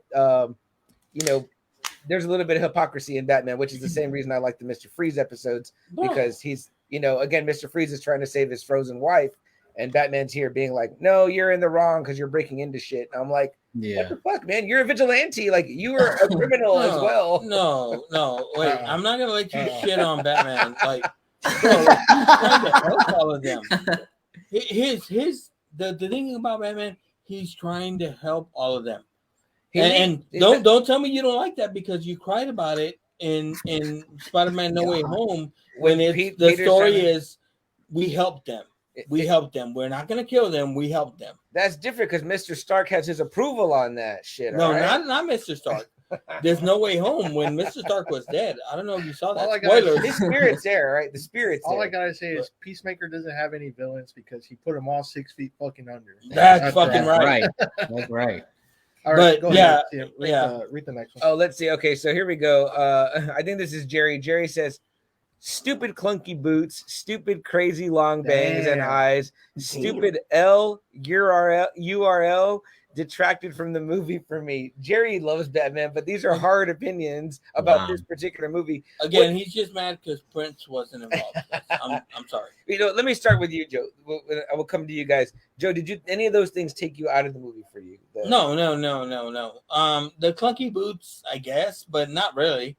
I thought, they worked into the fear aspect of it. I have a pair of boots like that, and they are stupid and clunky, but I still wear them because I think they make me look cool. So I had no problem. I had no problem with any of that. No. I mean, I think it's really cool that Robert Pattinson's, of course, Bruce Wayne had mastered the amount of clunk he wanted to put in. Like, he was able to clunk whenever he wanted to, and then sneak whenever he wanted to. Yeah. Perfect balance. Yeah, I was fine with it. I was fine with that. It doesn't look cool if you take your boots off and you're creeping around in socks, and then you got to put them back on. So you can't go that route. And if you look at CM Punk right now, CM Chuck, he is not a fan. I mean, he's not opposed to bangs in the eyes. This is my normal everyday. I came from work like this, right? Well, yeah. we went to a My Chemical Romance concert right before this. My sister said something interesting. She goes, man, the whole time I was watching the movie, all I could see him was like the Edward Cullen walk. And I was like, what walk are you talking about? She's like, kind of hunched over. And I was like, I said, have you seen him in anything else but those movies and this movie? And I think her answer was like, no, she hadn't really seen him in anything else. But I couldn't think of his like Edward Cullen walk. I mean, I've had the unfortunateness of seeing those movies, but I was like, no, it didn't do any. I mean, I think about the fucking Lighthouse with him and Defoe, and it's he's super fucking. It's really crazy, and I was like, but again, he did such a great job to me. I just thought I was seeing a young Batman. Like I was like, it's a young guy that's still brooding, and that's they play Nirvana for a reason. It's like the ultimate teen angst band, right? It's like it's the message is already there right out the gate. They play it at the beginning and the end. I mean, it's like there's never been a Batman movie with Nirvana in it, so it's like here you go, the ultimate symbol for that. He tells Alfred, "You're not my father." Right, it's the ultimate fucking teenage angst. Exactly, yeah. Double A, I know you had hard opinions about the Alfred Bruce relationship. Yeah, I wasn't a big fan of it in this one. In this one either, I felt like it was really underdeveloped, and I felt like they kind of because they know they're the only ones they can depend on. Mm-hmm. Right. Alfred is like Bruce is his only family. Bruce is pretty much Alfred for Bruce is like the only one he could really be himself all around. Bruce and Batman with Alfred, and I didn't get that feeling whatsoever in this relationship. In fact, when Alfred got hurt, it didn't have a lot of impact on me because I had not yet loved that Alfred. Like in Batman Begins, guys, I mean, it's pretty well established. Like Michael Caine's like right on board with Christian Bale's version. Like they're like, okay, cool. They have this working relationship. And here it was just like, Alfred, what are you doing here? Go back upstairs. Clean the house, do something. Yeah. Like get out of here. Alfred was doing all the fucking deciphering like on his own. Like Bruce didn't ask him, he didn't ask for help. He just did it, and he was like, "Oh, okay, cool. Like you're smart enough. Oh, okay, cool. You figured this out for me." I thought the cufflinks part was touching. That part was nice. Yeah, but even then, like the whole little, you're not a Wayne. You're not a Wayne, like, right? Why do you keep fucking throwing that out? Again, they're building that like this is an angrier, angstier, younger Batman. What did you guys feel about the Alfred Bruce relationship in this one? So I actually did write a note, and I was actually going to bring that up also. So whenever I was watching throughout the scenes, is that I said Alfred needed more screen time and a bigger part throughout the movie. Nothing special was shown about him, but I did think that he has a potential to become a great Alfred. I do. Yeah.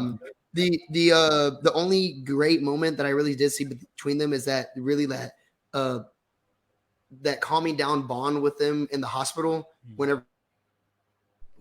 Oh, did we cut out for a bit?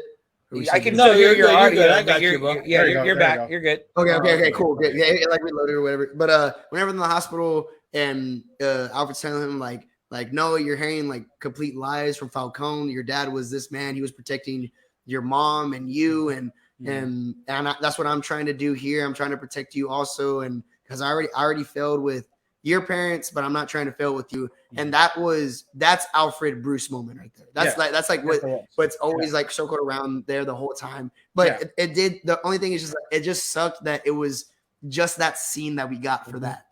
We needed more of that throughout. And we see like even in past movies that Alfred is a big part in helping out Batman throughout all of it. So I mean, that's my take, Brendan.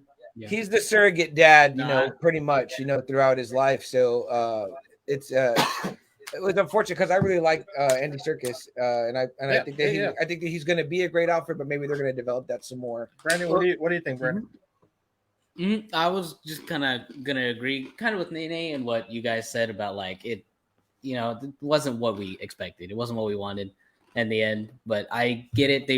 I think they were more so just trying to focus on Batman's story rather than because Alfred does take place in both of his lives, but they are staying away from the whole Bruce Wayne part of him, and that's kind of what Alfred is. I feel more around is Bruce Wayne is him as Bruce Wayne, but since they were staying away from that, I think that's kind of why that dynamic was so weird, and that's why it was so like short. Basically, no, absolutely. And I think Matt Reeves had to make a decision. He had to say, look, I really want to do a detective style Batman. And if I'm going to do that, I'm going to have to sacrifice some of these other things that we know are coming and that we've seen in other movies. And I think that it was a great choice because we haven't seen a Batman like this before. What else we got in comments, AA? Jason says, good night. Good night, Joe. Jason. Thanks for being here. What's up, Joe? No, go ahead. That was Jerry. I'm in Jerry the comments because usually that's me. Jerry says it's part of the story, but dumb decisions regarding. I think some of the things we saw. You're talking about no penguin. I mean no what you call it? Bad dance. Oh, okay. About the bad. It said Penguin was superb. Definitely underrated. He says he hates the way he changed way too much from street clothes into the suit. Again, I kind of nothing. Like when he carried the backpack around and stuff, I kind of dug that because I was like, we don't really ever see him put it on. I mean, come on, we went from the old ways of like Adam West slides down a pole and he changes, and I think even they did that in some of the Schumacher ones, Or I think even Val Kilmer, like they went down like a slide and their suit is on. I'm like, come on now. That's a little bit ridiculous if you're going to ground it in more reality. I just want to say real quick that I think that Battinson has a faster changing time than Superman. I think he does. That's a lot of shit to put on, right? Yeah, I mean, and including the makeup, and exactly right. That's a speed run right there. Like he's going crazy on that. And then getting into the shadows, he's got to take the time to do all that and set up. Yeah. I listen to a lot of the Kevin Smith podcasts, and they went over this and they did their review. And I wish Kevin would have came out with his own, because I think he gets influenced a little bit too much by Mark Bernardin, and Mark Bernardin don't like shit. So, no, he hates everything. Yeah. While he said he liked the movie, there was a lot of stuff that he shitted on, and Kevin kind of just agrees with him in those aspects. But for me, one of the things was, like, I really believe that this Batman, more than any of the other Batman, they brought this Batman's to real life. Like, I know there's a lot of, like, the Bale Batman, they played it like he was real life, but the Batman, the world around him was real. Like, we can totally see all this shit happening as it's going on, from the Riddler being very BTK like or very Zodiac like. You know, it's very real life here. You know, and I don't mean to be that way, because I like, you know, everyone that, well, the people that know me know I like fucking Morrison's Bat God character. This was far from that, but it was a fucking perfect Batman for me. And I'm going to come to you guys with this question next. So, Double A, I want to ask you first. Do you feel as though we're all kind of victims, though, of like in the moment, like right after Spider-Man, we're like, oh, fucking Spider-Man. Then right after Batman, we're like, oh, fucking Batman. Because I kept thinking back after seeing this one and hearing all the praise it's getting, and I think that it is certainly due. But I can also remember how I felt after Batman Begins, after Dark Knight, and after Dark Knight Rises. I was like, damn, for me, there will never be a better Batman trilogy. For me, it's still Dark Knight. Dark Knight's still my favorite. That's every time I see that movie, I mean the moves that they make the like Joker do. Standalone Batman movie. Yeah. Dark Knight. Okay. Yeah, that one is just, the Joker was just a fucking genius in that movie. You know? I like Dark Knight Rises slightly better. Me personally, but I feel as trilogy wise, it's pretty much unbeatable. It's a hard trilogy to beat, but I'm pretty excited to see what Matt Reeves is going to do. Yeah, I mean, he's off to a great start. And I hope he does more than 3. Don't do a trilogy. Do 4. Do 5. You know what I mean? But what do you guys think? Do you guys feel as though we're a victim of being in the moment and like it's the current hype and you know like? But if you look back, because I was the other day sitting at a bar with my sister and Batman Begins was on the TV, and we can't hear because music's on, so we're watching it on captions, and we were both just like drawn into the damn Batman Begins, like, but this is a really good ass movie. Like she was like remembering the Ra's al Ghul thing, and she was like, oh man, I forgot that it was him in the turn. And I was like, this movie is like really still very solid and grounded, I think, in reality. But what do you guys think? Do you guys think that we get, you know, victimized of that? I know when you guys did your Spider-Man review, you rewatched the old Spider-Mans to get ready. Did you do anything Batman-wise for this? I'm not gonna lie, no, we did not. Especially me. I'll be honest, I've never been like the biggest DC fan. I've always been more focused on Marvel, so I kind of forget a lot of. I also didn't watch a lot of the past movies. I did see all the Dark Knights. It's just they were so long ago that, you know, my memory on them is a little fuzzy.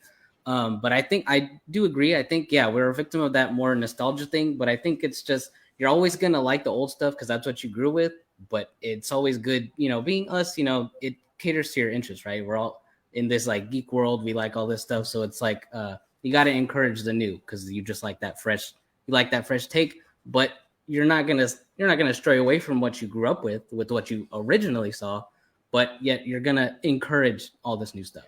And what I do actually want to add to that also is that I think the reason that me and Brandon really didn't go back to watch it again, I remember a lot of them, of course, they came out way before I was born, but I watched it because I love superheroes in general. But sure, if you really see the buildup of time, there was really no talk of, I guess, a Batman's collab. It was always more of a multiverse collab with Spider-Man. Yeah, that's why they've always hyped it up, and that's the reason why. Even though of course, we heard rumors of the buildup of Spider-Man and all that, and so hopefully Toby and Andrew would show up, but of course we weren't 100% sure. But because we kept on hearing this stuff, that's the reason why we watched all the movies back in order. But coming with Batman, I mean, they don't really hint at anything like that. They don't hint anything, especially with. So I mean, there's really no point of watching it again. But of course, I'm pretty sure I'm going to go watch every single other Batman again from time to time. That's true. I mean, except for George Clooney.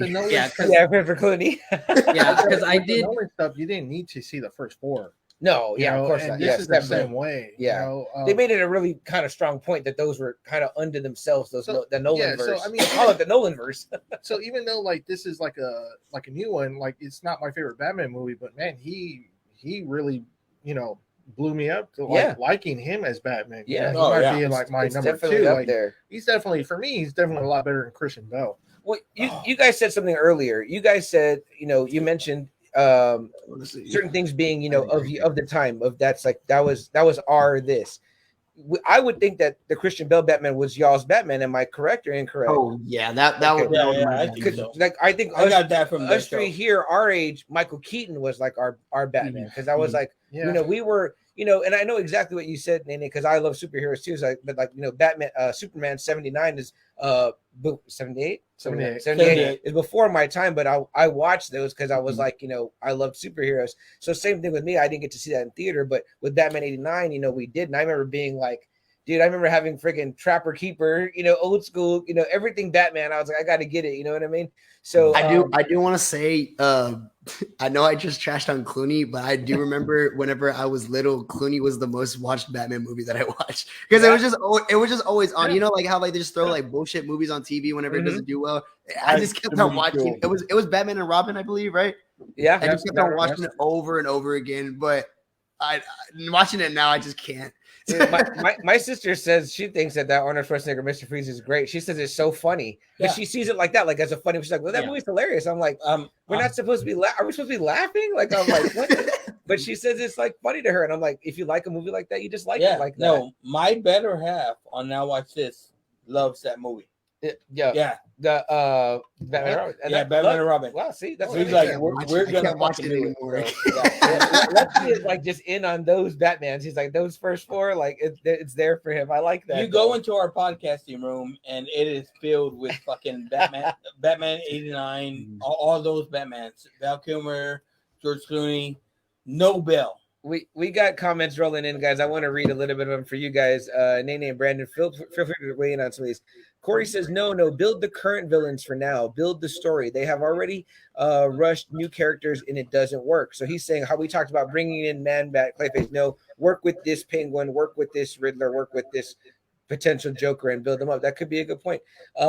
Painkiller Boy says, good evening, boys. Good evening, boy. Adrian Olivari says, hey, yo. What's up, Adrian? That's my buddy, Adrian. Appreciate it. And then, do we read this comment already? No. So Lucky comes in. He goes, I got to step away, but my thoughts, I liked it a lot, but it wasn't wow. Okay. Loved all the characters, story, look of Gotham, even though it was raining in every scene. I still feel they showed us way too much. I just felt like I knew what was going to happen throughout the movie. Maybe it's just how we looked at things. It takes a lot to surprise people nowadays. Yeah. It's a great start of this new supposed trilogy. I want more now, hopefully sooner than later, but WB keeps pushing things back. And I know Warner Brothers. Why does it sound like Lucky's a little bipolar on this movie? Yeah. well, he also had. I think he meant to say we saw a little too much in the trailers, which I did agree with because there was there were certain things. When you see a lot in the trailers, you're kind of anticipating those things like, oh, but they still haven't shown this. You know what I mean? Like your mind just lets you think that way. Unfortunately, because we're also victims of that where I don't shy away from the trailers. I watch them and then I'm like, well, they haven't shown that part yet where this is, but Marvel has kind of taught me like that shit might not even be in the movie, so don't trust that. You know what I mean? No, and with because I've been with Lucky, I've seen him, I've talked to him. We've talked off air about this, of course. I'm sorry. No, you're good. I was like, I want to taste. There you go. Sorry. I'm sorry. But Lucky feels like we saw a little bit too much in the previews and stuff like that. Lucky is probably the biggest Batman fan you'll ever meet. He, if you watch or listen to our podcast. He has to be if he wants to do Batman and Robin. Yeah. So again, but he's one of the rares that he wasn't into Bell. He thinks we've seen a little bit too much of this Batman, but he does like it. Well, let's think about that real quick, though. I know that it might sound funny, right, coming out, but if we saying that Lucky liked that some of the Clooney one, the Kilmer ones, some people don't want their Batman dark and brooding. They want kind of more like maybe like an Adam West-ish Batman, like a more like lighthearted take. Remember, when I got my first 70s, 80s comics of Batman. Super Friends, right? Super that's Friends, our first. Yeah, when Batman was a dynamic dude, shit, he used to come out on Scooby-Doo sometimes. Him and they would help solve the crime. It's like look at Robin's fucking costume, the old Robin. It's like elf boots and fucking tights and a yellow ass cape. It's like, bro, you ain't gonna be running around in the dark. You know what I mean? Like, I love what Titans did to kind of fix some of that stuff. But I mean, like I said, I think there is a stigma that we got to go darker and we've got to make it more rooted in the real world. And instead of maybe saying like maybe some of that stuff is okay, sometimes look at how fucking bright Marvel movies are. It's like No Way Home, shit, No Way Home, right? No Way Home was like fucking like a feast for the eyes. I'm like, damn, they literally show him in this. At the end, this lit up costume or whatever, which we were all, gassed up for. Yeah. It's like, okay, so why does it work over here but not work over here? Is it because Batman is supposed to be in the dark? I mean, is that what we're supposed to get from that? I've seen this reaction, and this is, people get into this DC versus Marvel thing, right? And never heard of it. I don't know what you're talking about. And the DC fans are like, you go watch this movie and then you go watch a Marvel movie and you see how I want to say kid-like that is or childish that is, how I don't want to say fake, but fake that is. You know what I mean? And that's what I'm getting a lot from fans of this Batman movie, which I liked it. Hey, I can still go watch. I cried in Spider-Man just as well as you did. You know what I mean? I can go back and watch that. And still feel it. Yeah. Me and Chuck cried. Yeah. We cried. Yeah, multiple tears shedded for that movie. Yeah. We fucking cried with everything. You got, and I know you guys got Toby right there behind you. I love that. We do got Toby right here. Yeah. Adrian says no more Joker though. He's kind of what we talked about earlier. I like that take. Yeah, I like what Brandon said. I hope that we get Joker more drawn out behind the scenes. That'd be a great way to approach it. You know what I mean? Yeah. I'm gonna say, Adrian, you're wrong. More Joker, please. It's too soon. It's too soon. And then we have Boy Painkiller says Def Keaton the best Batman. Like no questions there. He's just all in on that. Adrian also said Clooney's version was the Adam West, but smooth. All right, I agree. I mean, it's not like Clooney's not getting any dates. I mean, so smooth with what his nipple costume. I'm an Ocean's fan, and that's basically who Danny Ocean is, right? Like he's that Bruce Wayne. Clooney's always just Clooney in this movie. Yeah, that's what I'm saying. The best Bruce Wayne. You never think he's fucking Batman. Nene, what was your comment? I'm sorry if I missed it. I said, what is he talking about? Smooth like his nipples, or what? Damn. No, you gotta have that. Guys, there. so I read a comment saying that they're open to having Robin in this trilogy. What do you guys think about that? So I had heard, and did you hear the comment that Robert Pattinson had said? He's got to be 13. He said, yes. He said he wants a young Robin, I want a young Robin. I do not want any of these bullshit older people. Again, like it, because how do I say it? Okay, I'm just gonna put it as a Jason Todd perspective. I just saw a comment. I started laughing. But like, how devastating would it really be if we saw a real like teenage boy and a real grown Batman die in a movie like this? Yeah. You know, Yeah. like it would be more of a That's shock. fucking dark, Nene. No, but like, Jesus, man. Yeah. You ain't getting no PG-13 rating on that bitch. It's like exactly, R. like hard bro, R. like if This you motherfucker said see, Elliot Page is Robin. No. Oh, geez. Tom Holland is Robin, right? Fuck. Tom Holland? No. He's playing Robin right now. Wow. That's Elliot Page. Yeah. Oh, No. fucking Adrian. That's my boy. You guys don't think that casting someone that young will maybe take some people out of the movie? Like, come on, this kid's flipping around and all that. I don't know. Is it a thing like my wife said? Like think you it's have 16. to be a nerd to fucking know this I and think like. Oh, you know what? I got perfect casting for you guys right here. Everybody here, the guy that played Judo Master as Robin. Oh, shit, no. The fuck no. No, he's a badass. Damn. All right. Calm I down. don't- Tough crowd. a here. grown ass 2-foot motherfucker. Hey, But there's what would happen was one of the Stranger Things kids would be Robin. one of the Stranger Things kids. Here's the thing, though. But see, this is what I don't like I about feel it. like watching Ghostbusters. I feel like if you go that young, you've got another like, oh, Batman and his sidekick thing. Why don't you make? They're supposed to be the dynamic duo. Why don't you get someone that's maybe like Boy, closer in age? Boy Painkiller says Kristen Stewart as Robin. Oh, There we go, boy. Maybe like the Twilight. Female Robin, I like The it. worst Yo, Kelly back? Carrie Kelly Yeah, action. Carrie Kelly, okay, give her the big glasses. I could see it. Damn. The big glasses. I Another like Dark how Knight Corey Returns. Robin here. Like, What the fuck? See, if they're a fan of the Twilight series, then we're gonna definitely see Jacob as Batman. Oh, As shit, Robin. Jacob. Oh man, no way, man. Jacob as Clayface, right there. Oh god, no, he's Hush. Damn. Oh, shit. Bring Yeah. in the Twilight casting.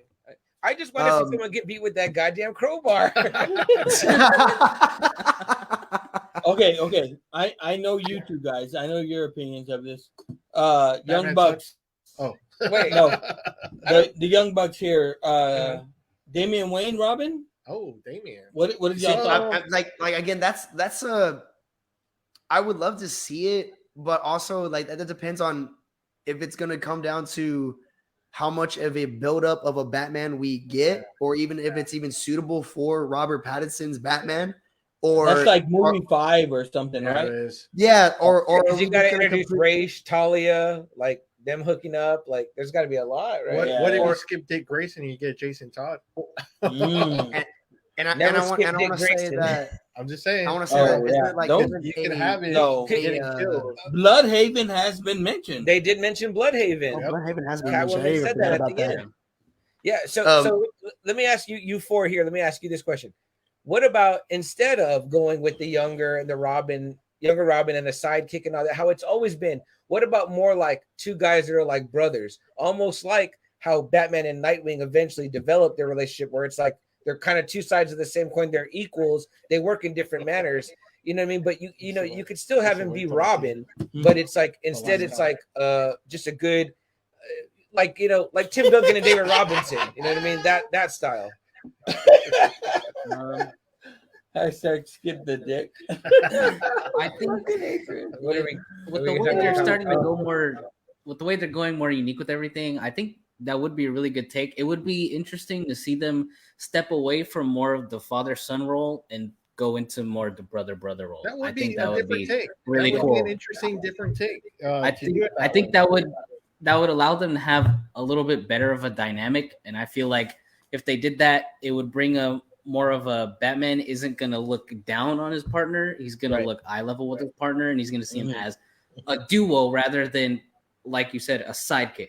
Right. So they're going to be on the same level. I think that would be. I actually want to do a little controversy on him. The reason I don't believe that would even work because so like it makes sense because as you see like Robin as a young boy, he looks up to Batman. He knows I have to listen to this grown ass man, right? Right. But if you put even like Batman developing over throughout the years, and as Robin grows up to become the young man that he is, Batman never sees eye level to him.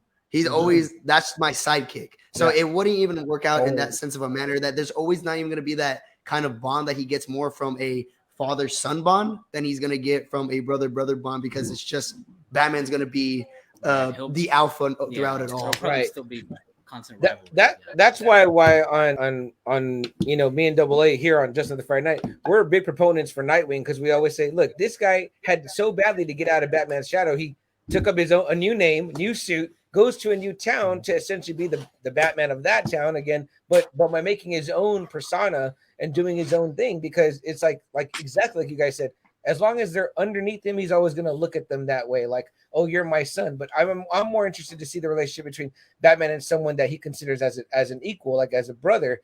And if they're not going to, I don't even think he thinks of Superman that way. You know what I mean? So that's exactly what I was going to fucking say. You know what I mean? It's like the only one he kind of has a respect for, but it's more of like a father, is like Alfred. Well, what did you guys think of the relationship? I guess kind of going back to the Nolan, the Batman Dark Knight Rises, where it's kind of like Joseph Gordon-Levitt was supposed to be Robin. Oh, I thought that could have gone places. Like, that's not a sidekick whatsoever. No. It's like he saw him as a worthy. In fact, he challenged him several times too. He was like, the kind of relationship? Is that the kind of relationship maybe you would like to see the new one? Maybe that way. Yeah. Yeah. Me personally, yes. What do you guys think?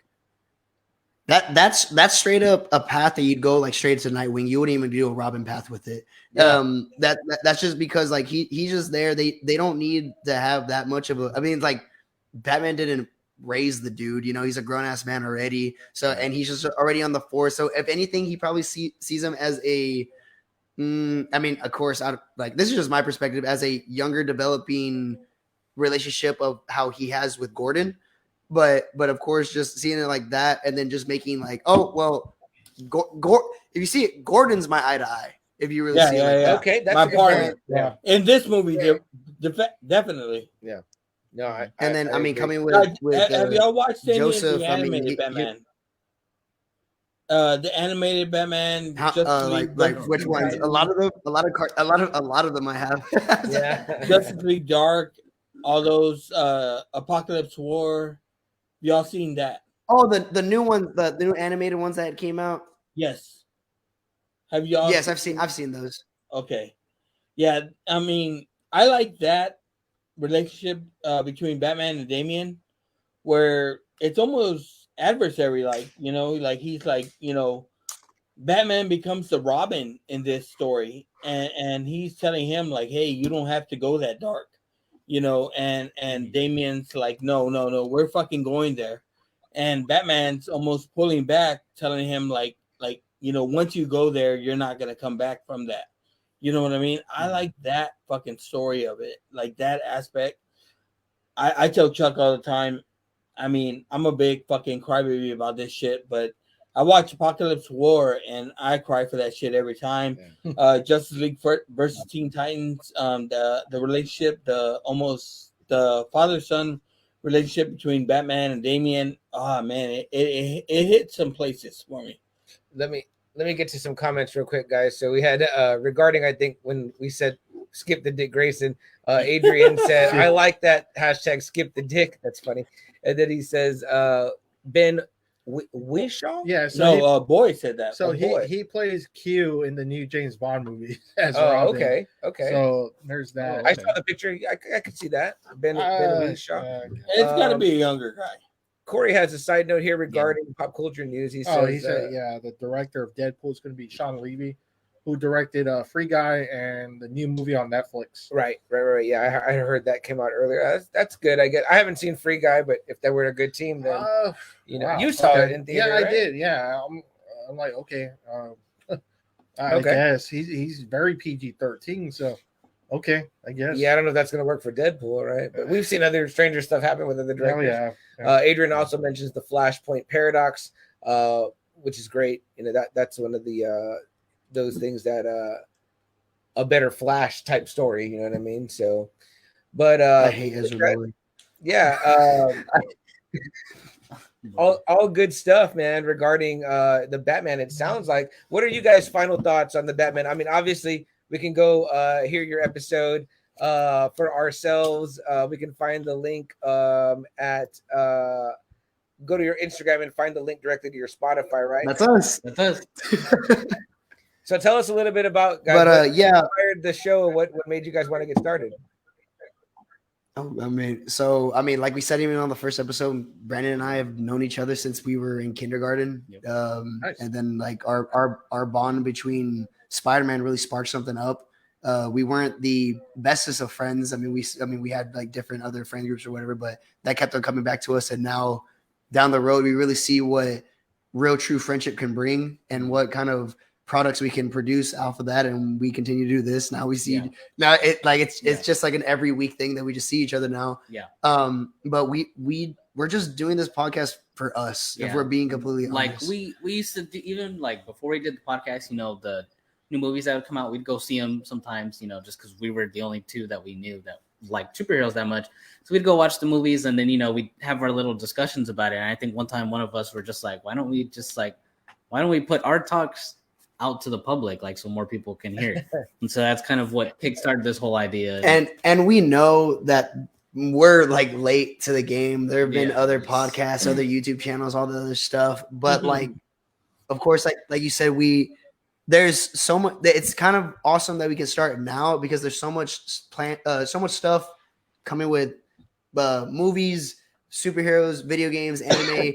Just everything in general that's coming out from the future, and also stuff in the past that we can cover, that it just kind of like mixes in really well. We're always keeping busy. We always have something new to talk about. So, and I mean, so far a lot of people have liked what we said, so we're just gonna keep on doing this. I really dug y'all's episode on Peacemaker because I didn't think that was something y'all would cover. So when y'all did, I was excited to hear y'all's take on it, which was excellent. And your story is very similar to mine and Adam's, which is kind of like. We were already saying these things to each other. We decided to kind of put it up. So that's badass, guys. That's badass. What were you gonna say? No. I like their their input, and I guess the generation they're coming from, because I mean, they are a younger podcast, but you can tell they're fucking knowledgeable of their shit, what they're talking about. So, thank you so much. Thank you. Oh yeah. I'm looking forward to getting them. I got questions for them though, because I want to help them grow up. Okay. Here's the elder statesman here, guys. Yeah, they got shit that they gotta be into before they come and talk about this stuff, the views of Joe are not the views of just another Friday night. No. Don't take it to heart.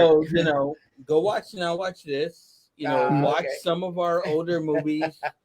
John Turturro did more than the Transformer fucking movies, The other person that they didn't know was Gary Oldman. Gary Oldman has done more than fucking Alfred. I mean, Commissioner Gordon.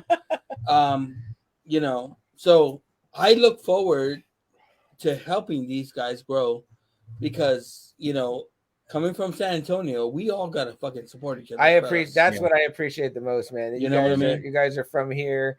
I look forward to being on their show. There you go. Yeah, there you go. Yeah, for sure. We got something. We have something planned out. Very exciting.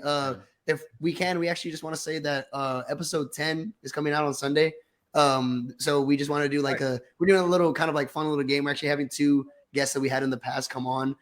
We wanted to make like a big celebration, because we didn't think that we were gonna have this kind of, I guess you could say, praise and outcome that we were gonna come. A lot of people actually listen to our stuff. Like, we're just some basically just some young ass dudes and 2 guys in San Antonio that just talk about random stuff, and a lot of people even say that even though that we are, I guess, like, for us both, we're a pretty selective podcast on stuff that we talk about, but there's a lot of things that you can also mix in with these geek / nerdy things that kind of like play out in real life that you can kind of mix in. So whenever people kind of like see that and hear it, they're like, oh, I didn't know that. I'm gonna start getting into these animes, these superhero movies, all this stuff. Yeah.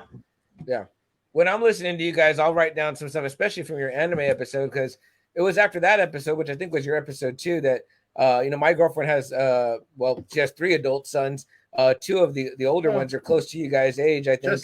Just turned adult, really. Yeah, just turned adults, and but the 2 older ones, they're the oldest one and the youngest one, they're big anime fans, and so I gave them y'all's link, and I said, check these guys out and tell me what you think about the opinions they had on some stuff or whatever. So they were gonna check you guys out and let me know. because I thought that the anime episode would really right up their alley. There's some things that like me and Adam we never cover because like we don't play that many video games, so we're not going to ever cover that. So we're happy to say, hey, go listen to Let's Talk Geek for a sec, because they're going to tell you their opinions on those things. Or Adam did a Dragon Ball Z episode with another friend of the podcast, Jack, because that's not my wheelhouse. And so hey, send me that link. Yeah, we want to listen to that. Yeah, I certainly will. And I want to also invite you guys. I know you guys probably aren't on Facebook that much. I know that's not your generation's thing, but hop on our Facebook group just to drop your episodes, man. Post your links in there so other people can check it out. Because like I said, we come on one day a week. There's always time to hear everything else. And I know you guys are going fast and furious. You do what, 2 a week or 3 a week? Yeah, we're doing 2 a week. Yeah, that's Friday and Sundays. Sundays. That's nice, more than us, man. So it's good too. I'm always, Joe hasn't recorded in a while, so I'm like, I get on a drought of podcasts, and I got to get back to listening to something, man. But no, go ahead. Let me tell them this. Okay. Okay. You guys are a podcast from San Antonio. It's your friends that are in this, and y'all do this thing. These two guys started off podcast from San Antonio. I can say now that I didn't know these guys before this podcast started. I'm from San Antonio. I'm here in San Antonio. My podcast, and I thank these guys every time because my podcast grew out of their podcast. I came on with them and talked a little bit. They had a guest on by the name of Lucky, who is my better half, and I got on through them.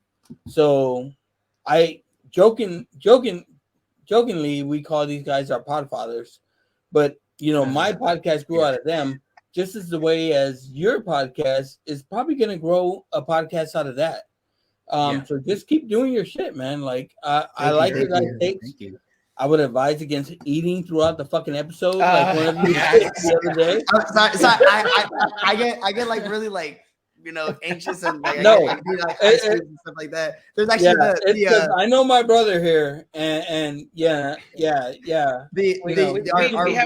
funny old episode where we eat during it, and then we were like, we heard it back ourselves, and we're like, oh wow, doesn't sound good to ourselves. I did that on our Batman episode that we posted last week, and that's the only time I've ever actually done it. But I was doing it as a fucking joke, and like whenever like I was watching it, I was like, oh fuck, like this sounds really really bad. We still got our points out, but I was like, this is so dumb. I was pissing people off. I put like the chips like near the mic, and I was making like all this crazy. He was going all out. But again, like I like y'all's episode. You guys are great. And I'm gonna enjoy being maybe an uncle to these kids. Right? Oh, here we go. Right, there you go. Right. So you guys link up with me afterwards. We'll get on together. And is there a chance I could say one more thing I haven't done before? Is there a chance I could say one more thing about the Batman movie real quick? Yeah. So this was my main thing about it. Again, my main take out of the whole movie was the Riddler. And I thought it was just the most perfect standout performance I've ever seen from it. And especially, there are actual, I guess you could say, psychos like that in the real world as well. But I said that this movie, that there couldn't have been any other villain that could have done exactly like to kind of like plan out and explore Gotham the way that he did, because someone had brought up there wasn't that many change of scenery. It was always the club, Wayne Manor, and just all like, but like the main problem was that they said that there's something around the club, but the Riddler planned that out, it always was supposed to lead back to the people in there. And I said that if it was any other villain, in my opinion, it would have just been a complete chaos in Gotham rather than it being kind of just like this game of messing with Batman's head throughout the whole time. And I believe that even though the Joker is the main villain to Batman in comics and in other films, in my opinion, I do see like a future of quote unquote Riddler's comeback being the bigger villain for the Batman later on down the road. No, so, as of those have played the Batman series, the Arkham series. Are you saying we're gonna have to go fucking find all these Riddler trophies? They did that with the post-credits, so probably. So I mean, I don't know if y'all have seen. It did hit 100% on the website today. No, I didn't see that. Shit, that's pretty badass. Wow. Yeah, that's pretty badass. It hit 100% on the website today. It was literally just like little posters or whatever. It was kind of just hinting like Riddler's comeback with his quote unquote new friend. Right. I want to ask you guys a question about the end credit scene. All of you guys here to see. But before I get to that, I do want to say, kind of just reiterate what Joe said, man. I wish you guys continued luck and success with the pod. I've been enjoying it. Okay. For the ladies, you guys are also on YouTube. That's correct, right? For the ladies, yes. Yeah. If you catch, I decided to watch you guys on YouTube one time as opposed to listening on Spotify. It was the Spider-Man episode, and at one point, Nene changes shirts, and it's just like all ripped abs, and I was like, "What the fuck, dude?" I'm like, I'm so sorry about that. I was like, "Okay, easily the podcaster of all of us with the best bod. Here we go. All right, Nene, we see it. So, but no, man, I think it's cool that you guys are young. A lot of us guys get older, and then we decide to do this later in our life, and we've got something to say now. You guys are starting out early on. I know we had talked even before you guys got started, but I'm glad that this happened now as opposed to then, because it makes more sense for me to tell people about the podcast you already have with episodes in and done and direct them where to go. As opposed to, it would have been kind of weird to introduce them that hadn't yet happened. So perfect timing, and I look forward to more collaborations with you guys. But yeah, so on that note, let me get right back to the Batman, and then we'll get to some comments.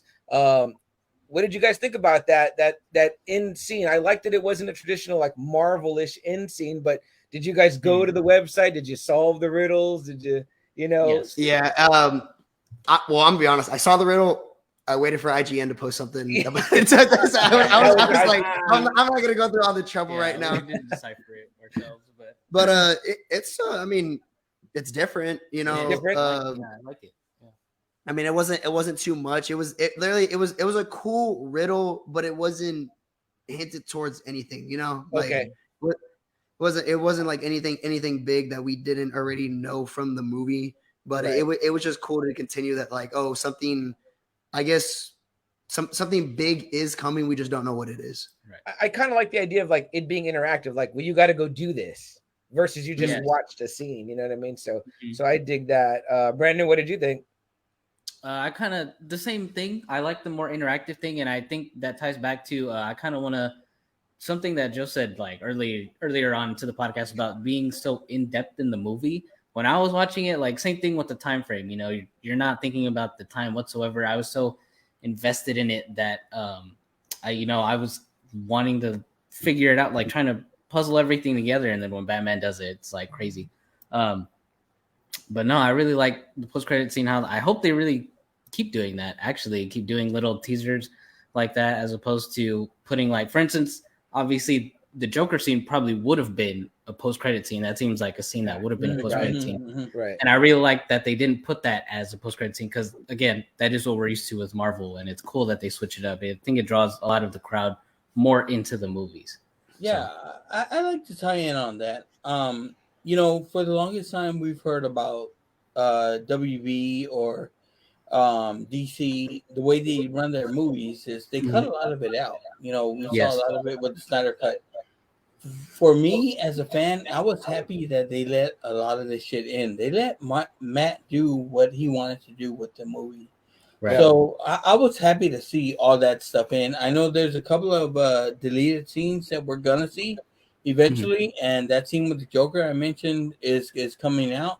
It was filmed, so I'm glad to look into some of that. So you think we're gonna see full makeup, like a full on? No. Okay. He's gonna be in the shadows. Okay. The way we've seen in a lot of the DC animated series is the Joker in the shadows talking to Batman, and it being all dark on him.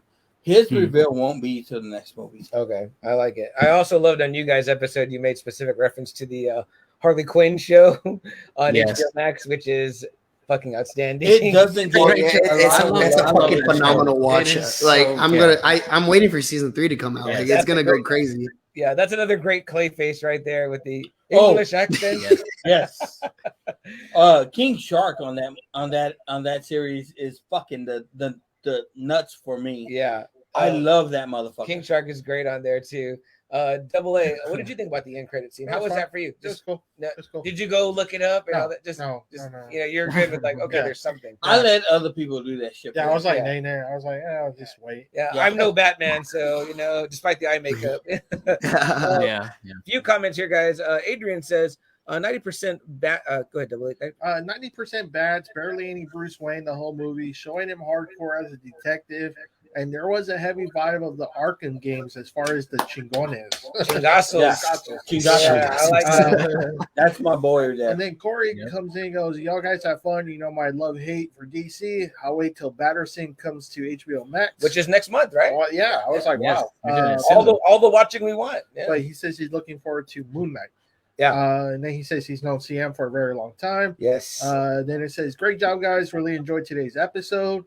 And Adrian says, Paul Dano don't play. No, he sure Paul didn't. Dano He does not. any movie. There will be blood. I'm sure we've all seen There Will Be Blood here. Mm. Paul Dano. Even Super Love nuts It in that Mercy shit. with Brian Wilson as Beach Boys. He does a great job of that. Oh, fuck yeah. I haven't seen that. Good call, Double A. I don't mean to get into this, but this movie's got some Oscar noms in there. Okay. What do you think? Who do you going to see? Oh, fucking Paul Dano. Cinematography for sure. The score. Yeah. I think Paul Dano deserves something. I could see it. I could see a nod at least. What do you guys think? Oscar noms for the Batman? Yes. Oscar nom for cinematography, just in general, just like the whole camera action. For Paul Dano, visual effect. It's again like it's really, really hard for. I think. Have you ever noticed that like a lot of these people that give top notch performances are always like villain-esque people? They're crazy ass people. So I mean, for everyone else, I didn't really see anything outstanding. Of course, outstanding for Robert Pattinson's Batman, but not outstanding for something like for an Oscar like that. Right. Yeah. You know, I don't know if there's enough Paul Dano in it, you know, like, you know, where you're seeing him maybe, you know, look at Hannibal Lecter. Yeah, true. That's true. A lot, not very little screen time. But cinematography one is that really comes to mind because as a film person, like I said, I could watch this movie stripped of all sound and audio and just look at it and be like, this looks like really beautiful. Maybe best makeup just for Colin Farrell. Yeah. Okay. I love Batman in the Sun. Who else has been rocking fucking something in the way? I know. This past week. I put it on after the second watch. Was driving in my car my boy. The other night, and it made me feel different on the road. It did. I was like, wow, this song. I was never a big fan of it, but man, it fit so well in the damn movie. When I heard it in the trailer, I was like, oh, they're going there. Okay, it felt fucking eerie every time they played it. The 2 times they played it, it felt fucking eerie. Fucking God, dude! Like, I'm one of those nerds that I have the Batman score, the Dark Knight score for the most part. You know, I don't work out a lot. I know don't get scared, don't get so surprised. I know you're looking at me, you're like, this guy fucking works out all the time. No, it's not, guys. It's very rare, but when I do, it's that ichi acha sound in the background. You know, I'm looking to rise, now you said Dark Knight Rises wasn't that good. It's not Dark Knight. No, I cry in fucking Dark Knight Rises. Adrian said it wasn't even an updated version, and he goes, every movie has an old song rehashed, but it was weird to actually hear original version. But we've heard Nirvana now in Captain Marvel, and now in this one. And also, that song, that specific song, "Something in the Way," is in Jarhead. Yes. Great scene in Jarhead. Yeah, good call on that one. Yeah. I don't know, guys. It's been. We're at almost at the 2-hour mark. That's it. Yeah, I know. No, we can go 3. Brandon, honestly, I could talk about this all day. Wait, I only got one more beer left. Maybe I can do this all day. Look, Captain America. There we go. Yeah.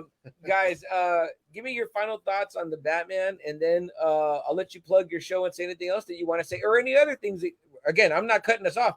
Any other topics you feel like you specifically want to bring up that maybe you didn't get to bring up on your episode? And I'm just saying, young boys, I'm gonna go back and listen to all y'all's fucking episodes before I come on. And he will. So that's a good. I'm a completist. We made you a good fan here, despite his harsh criticisms. We appreciate it. Do you want to say anything, or? I guess closing remarks on the movie. I personally gave it a 10 out of 10. I loved the movie, and again, I was never the biggest DC fan, but I was still very excited for the movie because, of course, it is a superhero movie. But watching it, we both love Spider-Man, and I put Spider-Man No Way Home at the top of my superhero list. Just obviously the fan service of Spider-Man and just everything that we got for it, of course, right? And then watching this movie, I never thought any other superhero movie would top it or come close to it. But this movie, I gotta say, I would put it over No Way Home in terms of as a film. Of course, I'm gonna have a heart for a favorite for Spider-Man because it's Spider-Man. But this movie, I have to truly rate it. I would rate it above that movie. So it's a perfect movie to me. It sounds how like me and Double A talk about Star Wars. Of course, there was a lot of other things that I didn't catch the second watch, which made it a 10 out of 10 for me as well. Of course, like Brandon said, of course, this wasn't I even said this on our podcast, but this wasn't more of a superhero movie, more of a try to nail down the bibliography of an actual Batman and Bruce Wayne of what we actually anticipated, what we really wanted for a really, really long time. And that we finally got something like that. I know there's always other opinions for people, but for me, I liked it. A new, unique way in which I would love to continue to see Robert Pattinson continue on, Matt Reeves to continue on doing this as well. I'm gonna have to keep on watching this movie over and over again. I'm just not gonna stop. Oh no. I guess like closing out remarks. Of course, like I said, we're always posting something every Friday and Sunday. We're open to just any other topics. I know that we come up with topics just to plan it out of what future projects, shows, games that come out. We just go on and schedule whenever they end or whenever they start or whatever. But we do ask people to DM us if they want us to talk to us about anything specifically. I do actually want to add something. We actually after episode 10, I will make an announcement here as well. But we actually will be geeking out over some music taste later on as well. So as you know, we're geeks on every single spectrum. And like you said, the Nirvana song. Oh my God, it's amazing. Yes. But let me ask you guys something real quick because I follow you guys on YouTube and I follow you guys on Instagram. What's the best way for where do you guys draw your most interactions from? Like, do you look at your YouTube more? Do you look at your Twitter more? I know you guys are on Twitter also. Do you look at your Instagram more? Which is the best way to get a hold of or communicate with, Let's Talk Geek for a sec? As far as communication, it would probably be our Instagram. I think we're more responsive on our Instagram, just our direct messages. Yeah. Not true. I totally messaged them and they didn't respond. So sorry about that. But like the inbox is just filling up, guys. The DM. We're just looking at it right now. But looking, of course, we always look on YouTube. Also, I mean, we see we do have a lot of listeners, but it's also cool that people actually sit through the whole long videos of us watching whatever. Mm-hmm. We do recommend that people go on. It's a Let's Talk Geek for a sec. We have the number 4 in there as well. But we also include extra stuff on these YouTube videos that we don't include in the podcast because it's always better visually to look at them. Just really stupid shit that we do sometimes. It's always I think I saw the Batman in this last episode walking around in the beginning of the episode. So I wasn't sure. I was like, hold on, is that him? Yeah. So guys, we're just two dudes doing our thing, and we're just gonna keep on doing it. And we hope that the stuff that we keep on putting out, that people just love what we do. Mm-hmm. Yeah. Absolutely, man. We'd love to have you guys live in the pod lab in the studio here with us sometime when you guys are free. I know you guys are doing young people things, I'm sure. We're just making it out here. What schools y'all go to? We went to so we've been in private school for like all our lives. So we went to St. Luke's Catholic School. We graduated from Central Catholic High School, and now just living our lives now. Yeah. I'm in college. Brandon's working. Yeah. You're at UIW, Nene, Yes. is that right? Yeah. Yes. Okay. Yeah. My boy might be going there next year. That's what I'm saying. See. Oh yeah, there you go. Yep. Remember, guys, the opinions of Joe are not the opinions of Justin. Of course. No. He's got scholarships. San Antonio base. So I mean, we're always around. I'm gonna brag right here. I'm Mr. 210. I'm not gonna lie. There you go. All right, we appreciate that, man. And obviously, Nene, we've been a friend of the family, so we go way back. Of course, for so long. So that's cool. I know. Yeah, man. I've seen you play music live. I have seen that. Oh yeah, I used to be in a band. Yeah, I lost my voice, but I'm pretty sure I could nail the Kurt Cobain song, but good shit, guys. Good shit. Well, hey, look, guys, stick around if you want. If you guys got to go and do things, by all means, you can hop off. We're going to read some comments here and continue to hang out, though. You're more than welcome to stay and hang out as well. But I didn't know if you guys are about to go do what young people do, meet some girls, drink some beer. No. There are young people. Okay. I know I sounded like a closing statement, babe, but we're still here. Yeah, we're still going. No, hey, hang out. Let's read these comments and tell me if you guys have any opinions particular on these. They're probably gonna go play Call of Duty when we're done with this. Yeah, I might. Hey, it beats me. I'm playing Fortnite, so it's not dead. Let's see. A great job, guys. Really enjoyed today's episode. Is that Jerry? That might have been Jerry. It's either Jerry or not. Okay. And then Adrian says regarding the song we talked about, it wasn't an updated version. He says he was just getting heated up. So Adrian's just getting warmed up as well. For Joe. And then this is Miss Jennifer Martinez. She says, "Hi, honey bunches." I think she's doing her obligatory 5 minutes. Yeah, that our girlfriends do. They log in. That's Joe's wife. They log in to say on Facebook, "Oh, look, I'm fucking supporting my husband," and then I'm gonna log off, but he's not doing. These guys. I was waiting for my mom to hop on. She said she wanted to listen, but it doesn't look like she hopped on. So thanks, Mom. I actually did text her and said, "I got Nene on live right now." She goes, "Oh, I'm watching on Facebook." I was like, "No, you're not." I can see everybody watching. What the hell? So, okay, boys, how young are you? I'm 21. I'm 20. I turned 21 next month, though. So next month. So we can't even take fucking Nate out to drink. You can take me. You can take me to drink. Okay, Nate and Brandon. Okay, Brandon, we can't take you out to drink. Not for another month. Not at a bar. Not yet. But I mean, I do gotta say that I don't drink during this time period of the school because I actually am in training. I do run cross country and track. So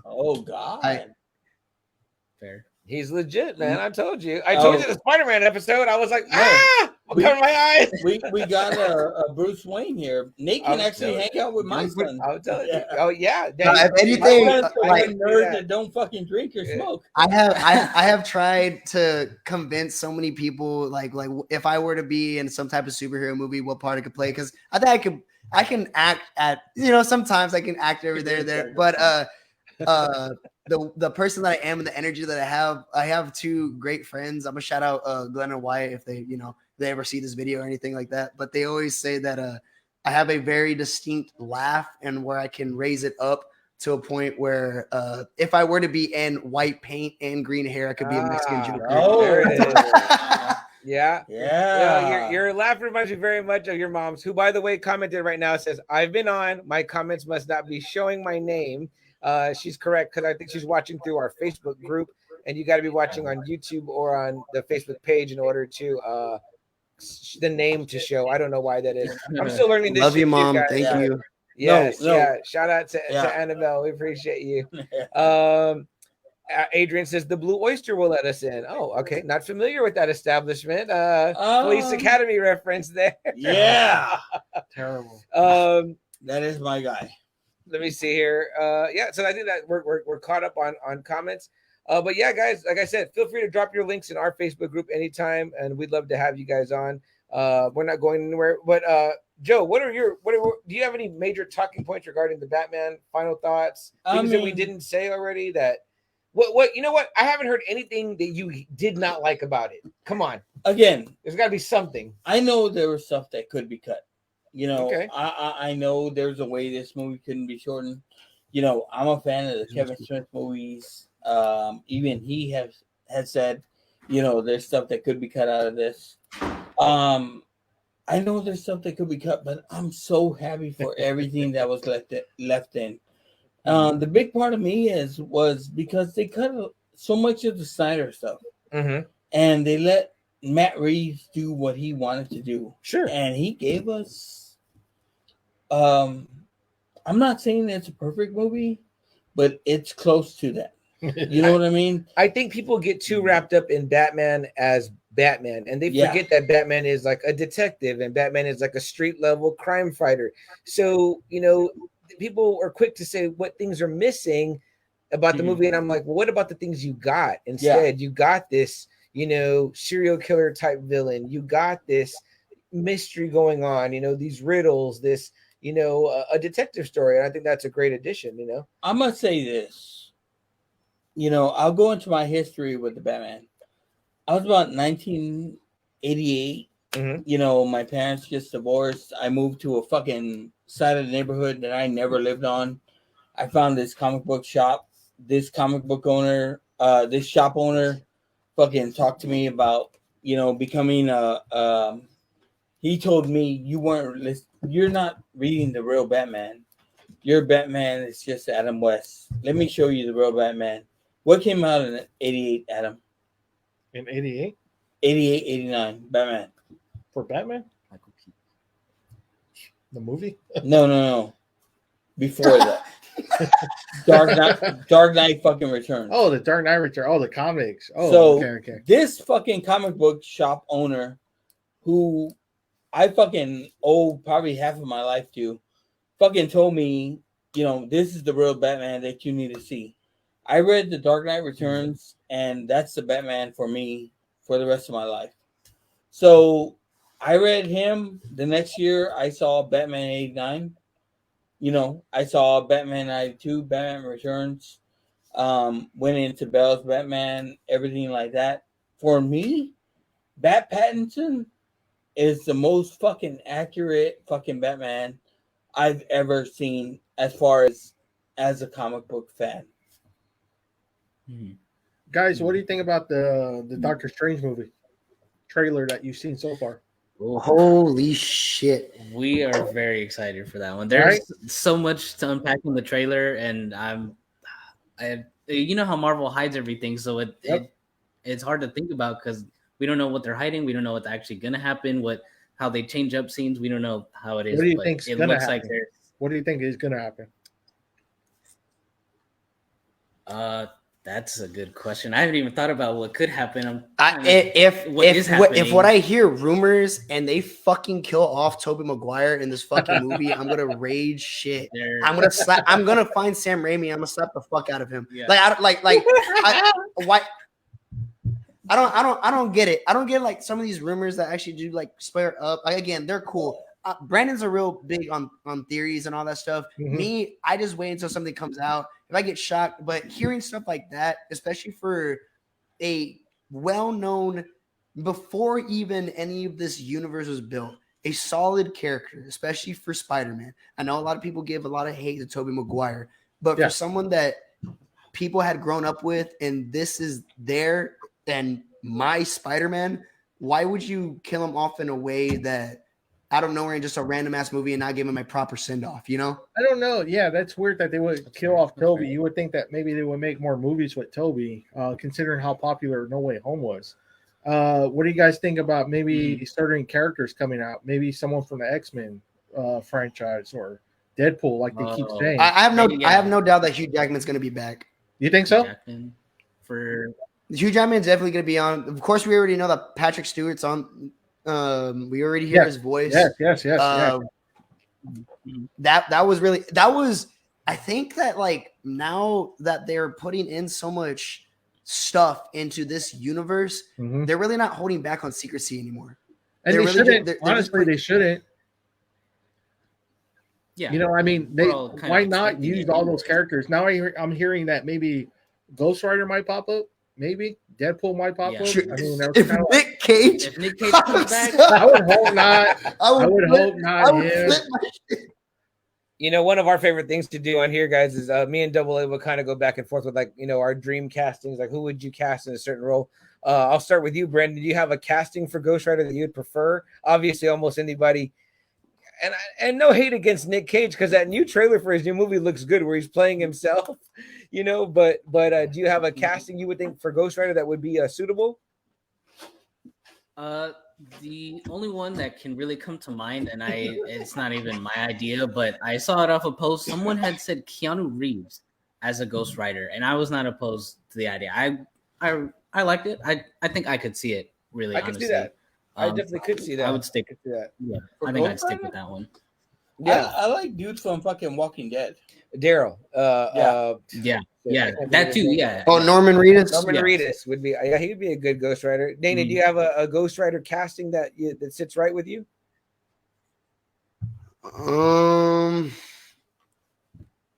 think that I'm cool. Am I wrong saying that social media had been hyping up Norman Reedus for a really long time? Then that's just because not because it's just because he just rides a bike in The Walking Dead. Honestly, that's the only reason that like they kind of. Again, what was I'll let you. I gotta let you guys go back to, what's the movie that he does? The Boondock Saints. Boondock Saints. The Boondock Saints is excellent. You guys seen that? I have not. No. Oh, I've seen that. That with Willem Dafoe. Yeah, with Willem Dafoe. Yeah, it's a great movie. I saw that with two of my good friends, and that's a funny ass movie. I'm gonna lie. It's such a. Let me ask you guys something. What's something that you guys would cover, maybe like not so current day pop culture that you might go back to and visit? Well, have you guys talked about a potential topic that you're interested in covering? In regards to like any of the superhero movies, or like well, from the past, not even necessarily in that genre, but just something maybe that I love the idea of you guys talking about music. You know, as me and Adam were doing this show, we got so far along and we were like, let's do a music episode, and we were like, is it pop culture? And then we were like, yeah, because pretty much, pop culture just means popular culture. So, we have our 75th episode is about greatest basketball player of all time. Like, we mean Tim Duncan? Yeah, we were like, we're not a sports podcast, but we went there. But I just mean, is there something in particular that maybe you guys have discussed that you think that, like we want to cover this, we're not sure how it'll fit in, but we're going to go back and touch on it. You know what I mean? Anything like, like I said, we're talking here right now about Ghost Rider, but it might have been something else that you guys discussed that you're like, this would be episode worthy, to debate about even. No, I mean, I'm gonna let you take that. I don't think we've ever discussed anything like that. I'll be honest, nothing like that. I don't think we're going that deep yet. The only abstract idea that we've recently had was just music, but that's because we had a friend who dropped an album, and we were like, well, you can geek out on anything, so we were like, why don't we bring music into the mix and switch it up? And we're just kind of just like, we're just building off of stuff that we could do. Again, like this is our main source, of course, but we don't want to get like, I think we've kind of discussed that we don't want to get like too out of, I guess, like the geek perspective and start talking about like random bullshit like out of the way. Not relationships, so we're gonna keep it and all that stuff, right? No, yeah, for sure. But like again, like I think music is the only thing we've actually thought about of adding. Besides that, I don't think we actually have like any other thoughts of what else we could really geek out towards, except for like those little genres over maybe like I don't know, like we could. Like, I mean, I guess if we did talk about sports, I mean, we're definitely not talking about sports. I don't know if you guys had your Super Bowl episode. Something about. Yes. Yeah. I did. I was excited too. I was like, all right, I want to hear what they thought about the game. Then I was like, what the fuck is this? A lot of people your boyfriend Tom Brady. But did you happen to read our description of the video and what we were posting on? So about the helmets. I did. It was like very good. Battling out helmets. Yeah. Very we well. just kind of hit it there. We're like, oh, okay. I like what y'all doing here. It's very nice. Now that was actually for your kind of like your pre-Batman episode, right? or was it? That was for Boba Fett. Boba Fett. That's right. Yeah, which is great also. But you guys, that's kind of interesting because you guys did like a pre-Batman episode before it came out. Then you also did an episode after you'd covered it. So yes. I think out of all the other episodes that we've done, I think we've talked about Batman a lot. Like we talked about it a little bit in our pilot. And it's not even like we intended, like we were planning out to actually talk about it. He just comes up, like I don't fucking know. Again, he comes out of the shadows out of fucking nowhere. Yeah. You know what? Batman is the Kardashian of the superhero world, so that's why he's. Yeah. We don't want to talk about him, but he's just there. You know what I mean? So I'm telling you, man. Like I compare Batman to us wrestling fans. Batman's the WWE of the superhero universe. He's garbage. Where's your belt, he is what everyone knows, right? Right? We don't know about the little fucking minuscule stuff like AEW, but the WWE is what we know. Like Batman is what we know. You know, Joe, you sound like someone that never read an Image comic before. That you're like, oh, Spawn's a lightweight. You know what I mean? I mean, guys. I know you guys say you're not DC guys, but if you did Batman, Superman, who's y'all's number one? Batman or Superman? Yeah. Who would you say is like the face of DC for you guys? Well, okay. I think over the past years, I think now it's Batman. Yeah, but Batman? in the past it was taking Superman. place, but yeah. Okay, who's y'all's number one Marvel hero? Like, who's your favorite Marvel hero? Any AEW fan? Who's that? Spider-Man. Spider-Man. Yeah. Spider-Man. Big Spider-Man guys. Our guy is Wolverine for the Just Another Friday Night. Wolverine's our guy. See, that's a weird like face for Marvel. Wolverine, like like I get it. We did an episode about our favorites, and then we together were like, if we're gonna pick one to represent the podcast, that who the hero of the show is, it would be we agreed on Wolverine as it would be. I like these comments here. Is this Jerry?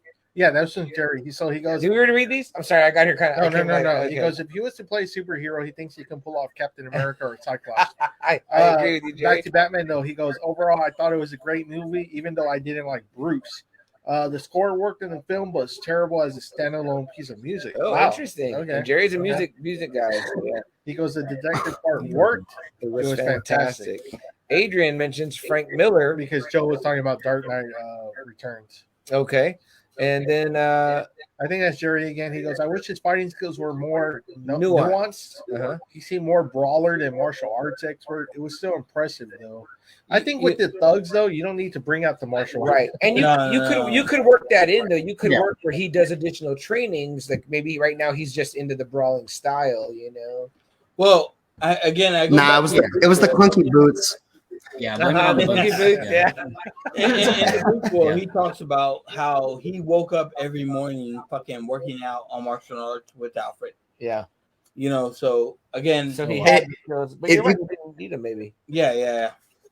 If you kind of relate the reason that he's not whipping out the martial arts move, he's kind of like Goku. He has to take off all the gi so he can finally like go in and like go bad shit crazy. There you go. Man. But no way gets it.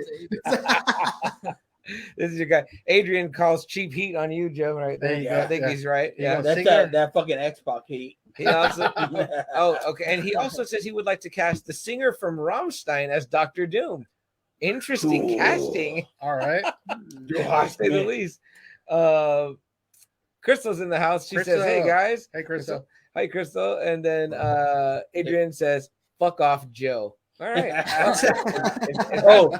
Adrian's a big AEW fan, so if I start talking shit about AEW, Adrian, Joe's about to leave. Adrian, if you want to come on over, we'll have you on. We got plenty of time to talk AEW. Fuck no, I'm neighbors with these guys, so I just gotta walk home. Brandon, Nene, are you guys any type of wrestling fan whatsoever? I'm not. The only thing back then I was, but the closest thing that I've ever gotten now is watching Dwayne Johnson on screen and watching John Cena as Peacemaker. Okay, so there you go. So that's the depth of it. I went to one live Raw event whenever they came to San Antonio a long time ago. It was like, I think it was pretty peak, like where all the wrestlers. It was a good time for a whole bunch of them. Like I think what was it? I think SWAT was still together. And, okay. The Shield. I think what's his name? CM Punk. CM Punk was still there. Yeah. So it was a good one. And then what were the hillbilly group, the one with the goat mask or whatever? The Wyatt family. Yeah. Those were weird ass motherfuckers. Okay. I didn't like that at all. Right Brandon, no wrestling history for you? Nothing, not even like that was all gibberish to me, I'll be honest. Okay. Not even no Stone Cold, none of that. Nothing. Okay. I just I was never into my uncle was a big wrestling guy, and I think whenever I went over to visit him or something. Wait. If I could, boys, how old are you guys? 20 and 21. Yeah, we have. Hey guys, my oldest is 17. Oh god. Yeah. Hey guys, you Cowboy Bebop fans? You know what? I haven't watched it. Okay. Yes. I hear about it. Wait, you're talking about the greatest anime of all time. Okay. So what did you think about the live action show? I didn't watch it because I heard so much shit about it. I didn't want to like the greatest anime of all time get ruined for me. And I agree with you. I think it is great. I mean, that's probably the best 26 episodes there is. Mm-hmm. Man, that was a great show. It was a great fucking show. Yeah, holds up for its time period. I know the voice actor is actually I remember like being like little and watching, like if you get like back then, if you got really, really late into Adult Swim, there was the robot dude or whatever, Toonami or whatever. Tom. Freaking that was his voice, right? Yes, Steve. Yes, that's like Steve the best part. Yeah. I think on you guys' episode, you guys didn't talk about like some other stuff like Baki, Ninja Scroll. Oh, Ninja Scroll. Are you guys familiar with those? No, I can't say that I am. No, we're still fresh off of just trying to get into stuff. Like I know that even Trigun. You guys get into Trigun? Trigun, I watched a bit. Bash the Stampede. Yeah, that's a badass cartoon too. I was just checking because like when you guys talked about a lot of newer stuff, it was stuff that like my my girlfriend's kids were familiar with, but I tell them sometimes about like, well, when I was watching anime, it was different. Street Fighter V. I said, Ninja Scroll, Baki, which Baki came back, which was cool. He'd fucking stick his fingers in your throat and like rip your jugulars out. Like it was some wild shit, man. I watched some of that shit with your brother. We'd be like, what the fuck is going on in here? So I dig you guys ever Demon Slayer, all that shit. They were talking about Demon Slayer. I wrote that one down. I was like, I'm gonna check it out. It sounds interesting. You guys ever get into Outlaw Star? Of what? Oh, which one? Outlaw Star. No, I haven't. No, not that it was around that time when they were showing like Cowboy Bebop and all that. They showed Outlaw Star. See, like even we had mentioned that like we had watched animes that were, I guess, the OG, the mainstream OGs, but also like coming up to date now. Because I'm not gonna lie, getting into new anime was a really late process for me because I would always watch Dragon Ball Z over and over and over again. And so like finally whenever I got like even like I kept on watching Dragon Ball Z and everyone was always on Naruto's fucking dick and I just didn't want to even fucking watch it like over because they kept on hyping it up. So like whenever people were like Dragon Ball Z or whatever, it was cool to me, and it's still, I mean, I'm pretty sure it was really, really fucking hype back then. Yeah. But like now it's always, for me it was Dragon Ball or Pokemon. That was like the two that people were talking about. I just watched Pokemon because it was on Cartoon Network. I wasn't really invested to it. Me neither. Yeah. Same here. Adrian says in the comments, I'm higher than Giraffe Pussy. That's good to know. All right. It's good that he's high. And he also mentions Angel Cop. Is that an anime? I don't know that one. Joe, do you do anime at all? I'm not a big anime fan. Are your kids? My son is. One of my sons is. Your middle son. The nerdy. Your middle child. Yeah. The athletic one, he thinks we're all geeks, you know. Okay. He's not wrong. He's not. He's not wrong. You know, he's got a scholarship to school, so I'll let him go. My middle kid he's gotten bit by the fucking germ like we have, and he's not too far into this. He's a Dragon Slayer kind of kid. I found out that Albert, who on our older episodes on Spotify have intro music, which is great. Which I'm trying to figure out how to get on this, but he's a big fan of the My Hero Academia. That's a good one. He swears by that one. He's like, you gotta watch it. You gotta watch. I'm like, dude, I don't. It's about time for me, like finding time to watch everything. Did you guys check out Attack on Titan? Oh yes. Yes. Yeah. I love that. Yeah. My girlfriend can swear by Attack on Titan. Yes. Yeah. My kid, not so much My Hero Academia, but Attack on Titan, yes. Yeah. That's top tier right there. Again, well, I mean that's a really, really phenomenal show. And I was getting like right now, I think the number one top show is Demon Slayer. Like coming back from we haven't seen really we've seen multiple animes develop over time. There's even one called I don't know if you guys have seen Parasite. Yeah, I haven't seen it. Parasite. Yeah. That's just a straight up like crazy show. Yeah. And there's another one where it's called Psycho. I forgot what it's called. Mob Psycho. Yeah. Mob Psycho is crazy as well. Yeah. So I mean, again, I didn't even start watching some of these also because my roommate that I live in college with, he's a bigger anime nerd than any of us. But like, so like, you guys on as your guest?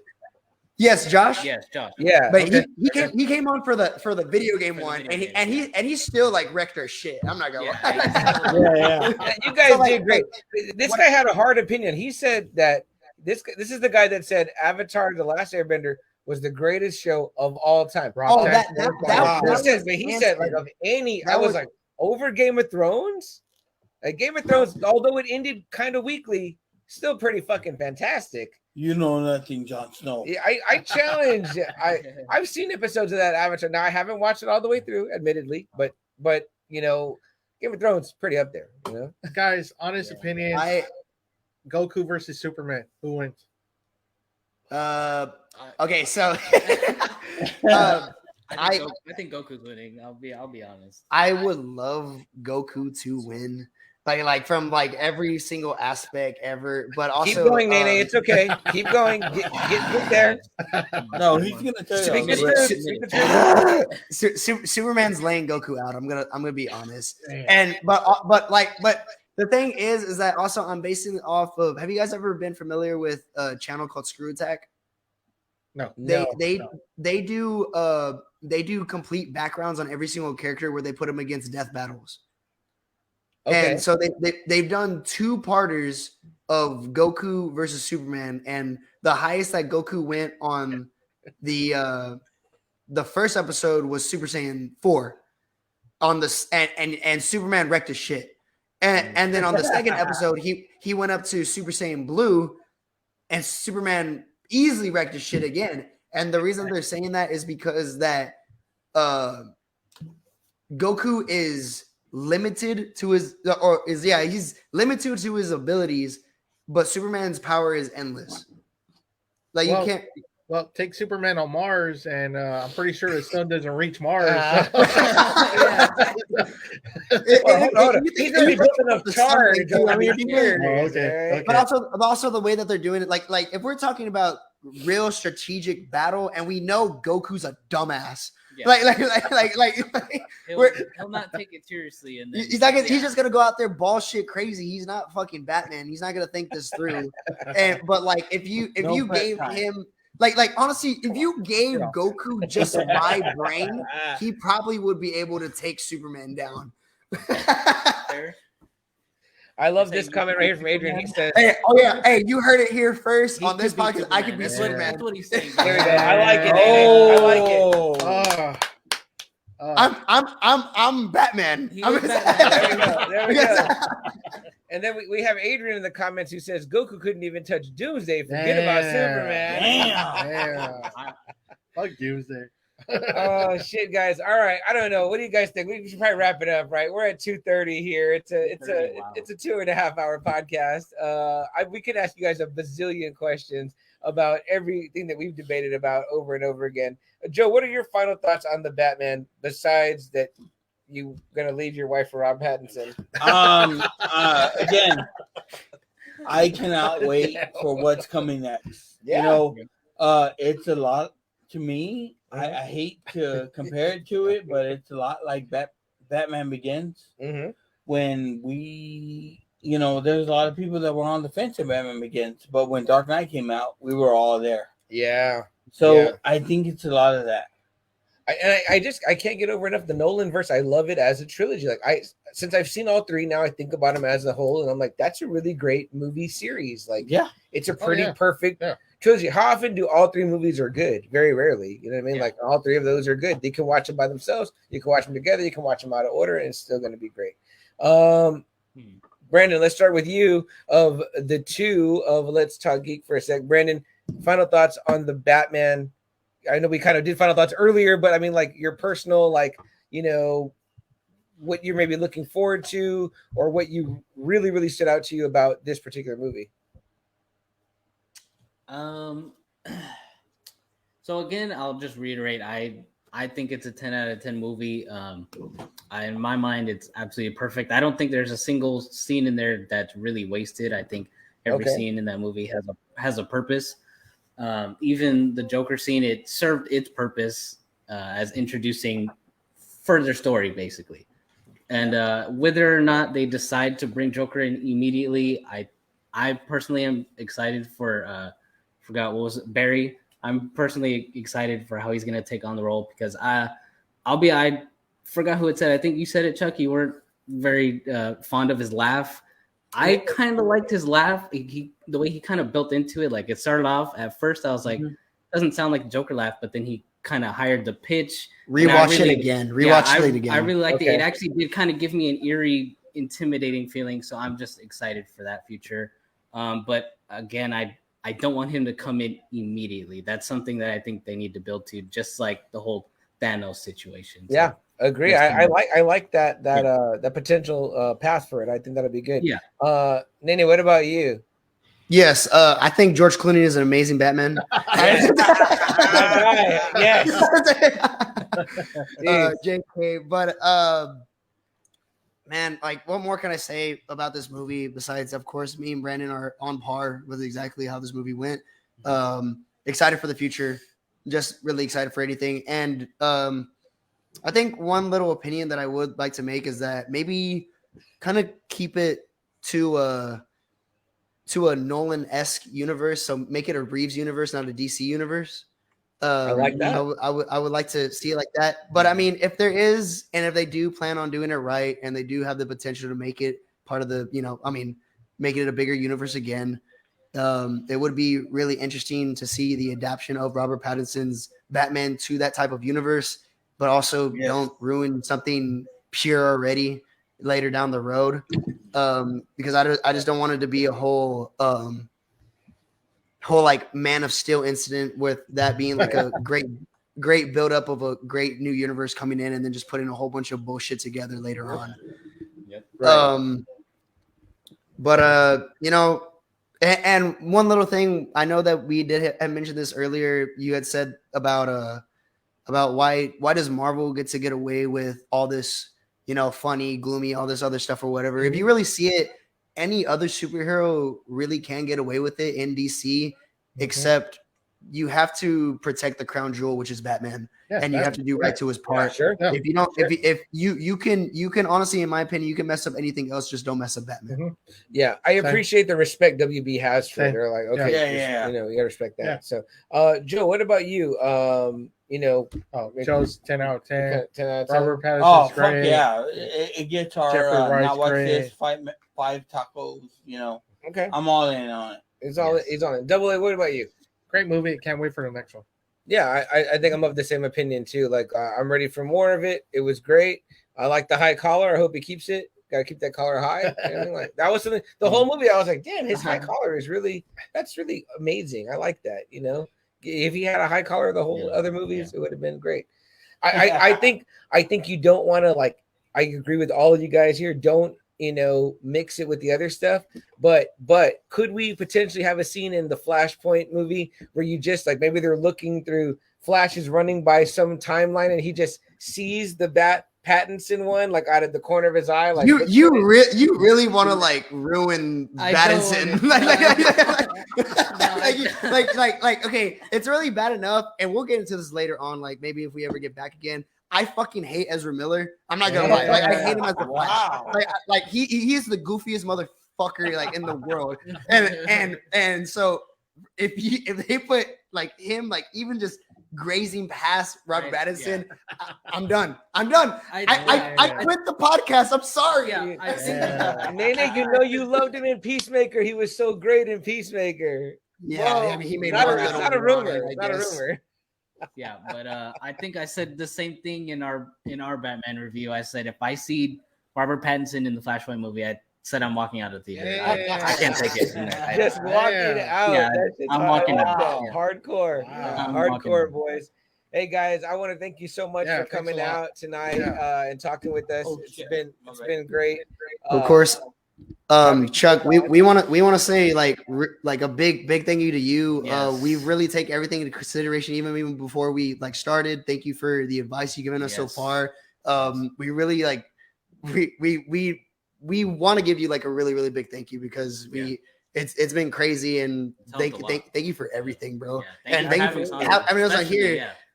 You know, hopefully we get some more success out of this, and we also, you know, sometime whenever a good topic that, you know, hopefully it isn't too lame for y'all. Hopefully we get a very interesting topic that y'all can jump in and y'all can talk with us and all that. And we really love to keep on having you on.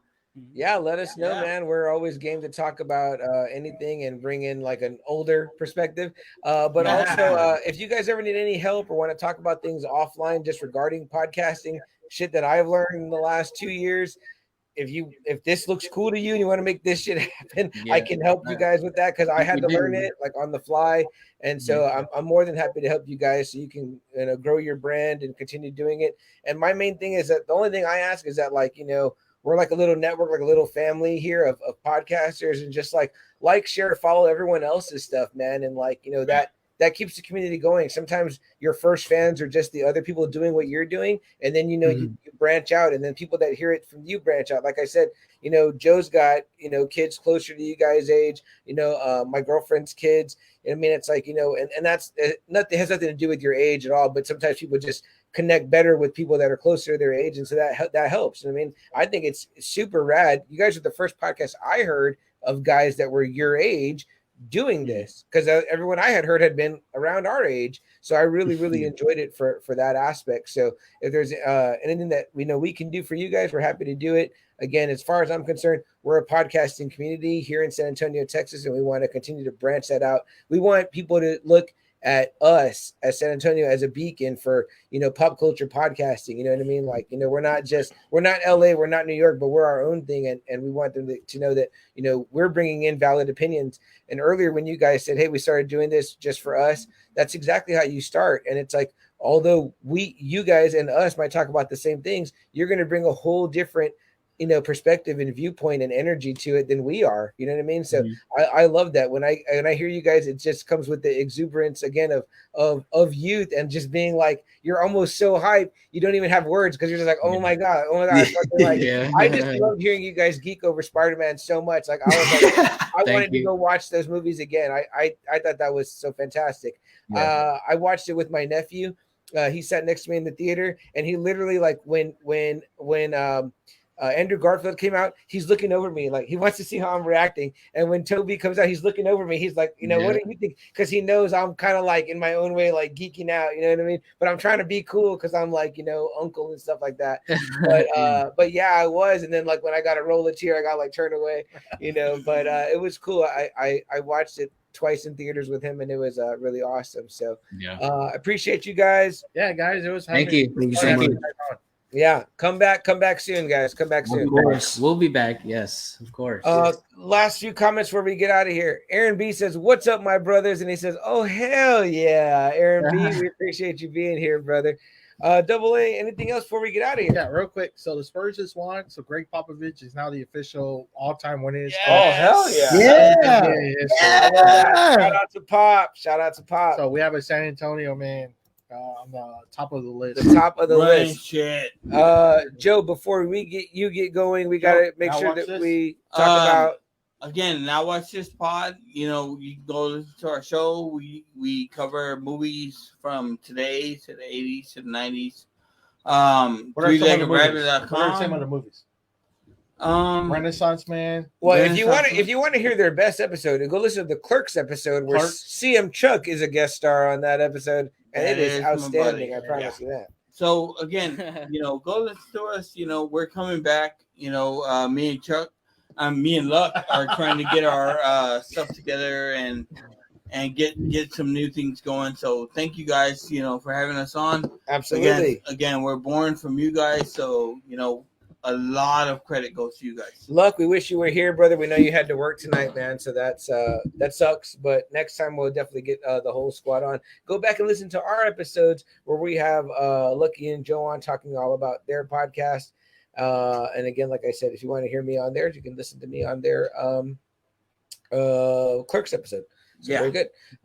Anything else, Double A, that we should mention? If you guys want merchandise, go check out 3leggedrabbit.com. You can get this very, very beautiful shirt that Double A is wearing right here. The Invincible Podman, where it is a Lucky and Joe versus me and Double A there. Designed by Chris Rizzo. Chris Rizzo's in the back. Nice. He's Chris an amazing Rizzo from Invincible Comics and more. He's the most amazing artist. Go love and support him. He is over at ICM Comics on IG. He's been doing so much art lately. He's been ignoring his amazing group, but he's going to get right back to that. Also, earlier, our contributor, Jerry D from Totally Rad Christmas. If you want to hear about all things Christmas in the 80s, go listen to Totally Rad Christmas. Jerry D has great episodes coming up for the Ratty Awards for most rad duo, ensemble cast, food episode, and some of us here are winners. So that is something that you guys can go check out and enjoy listening to that.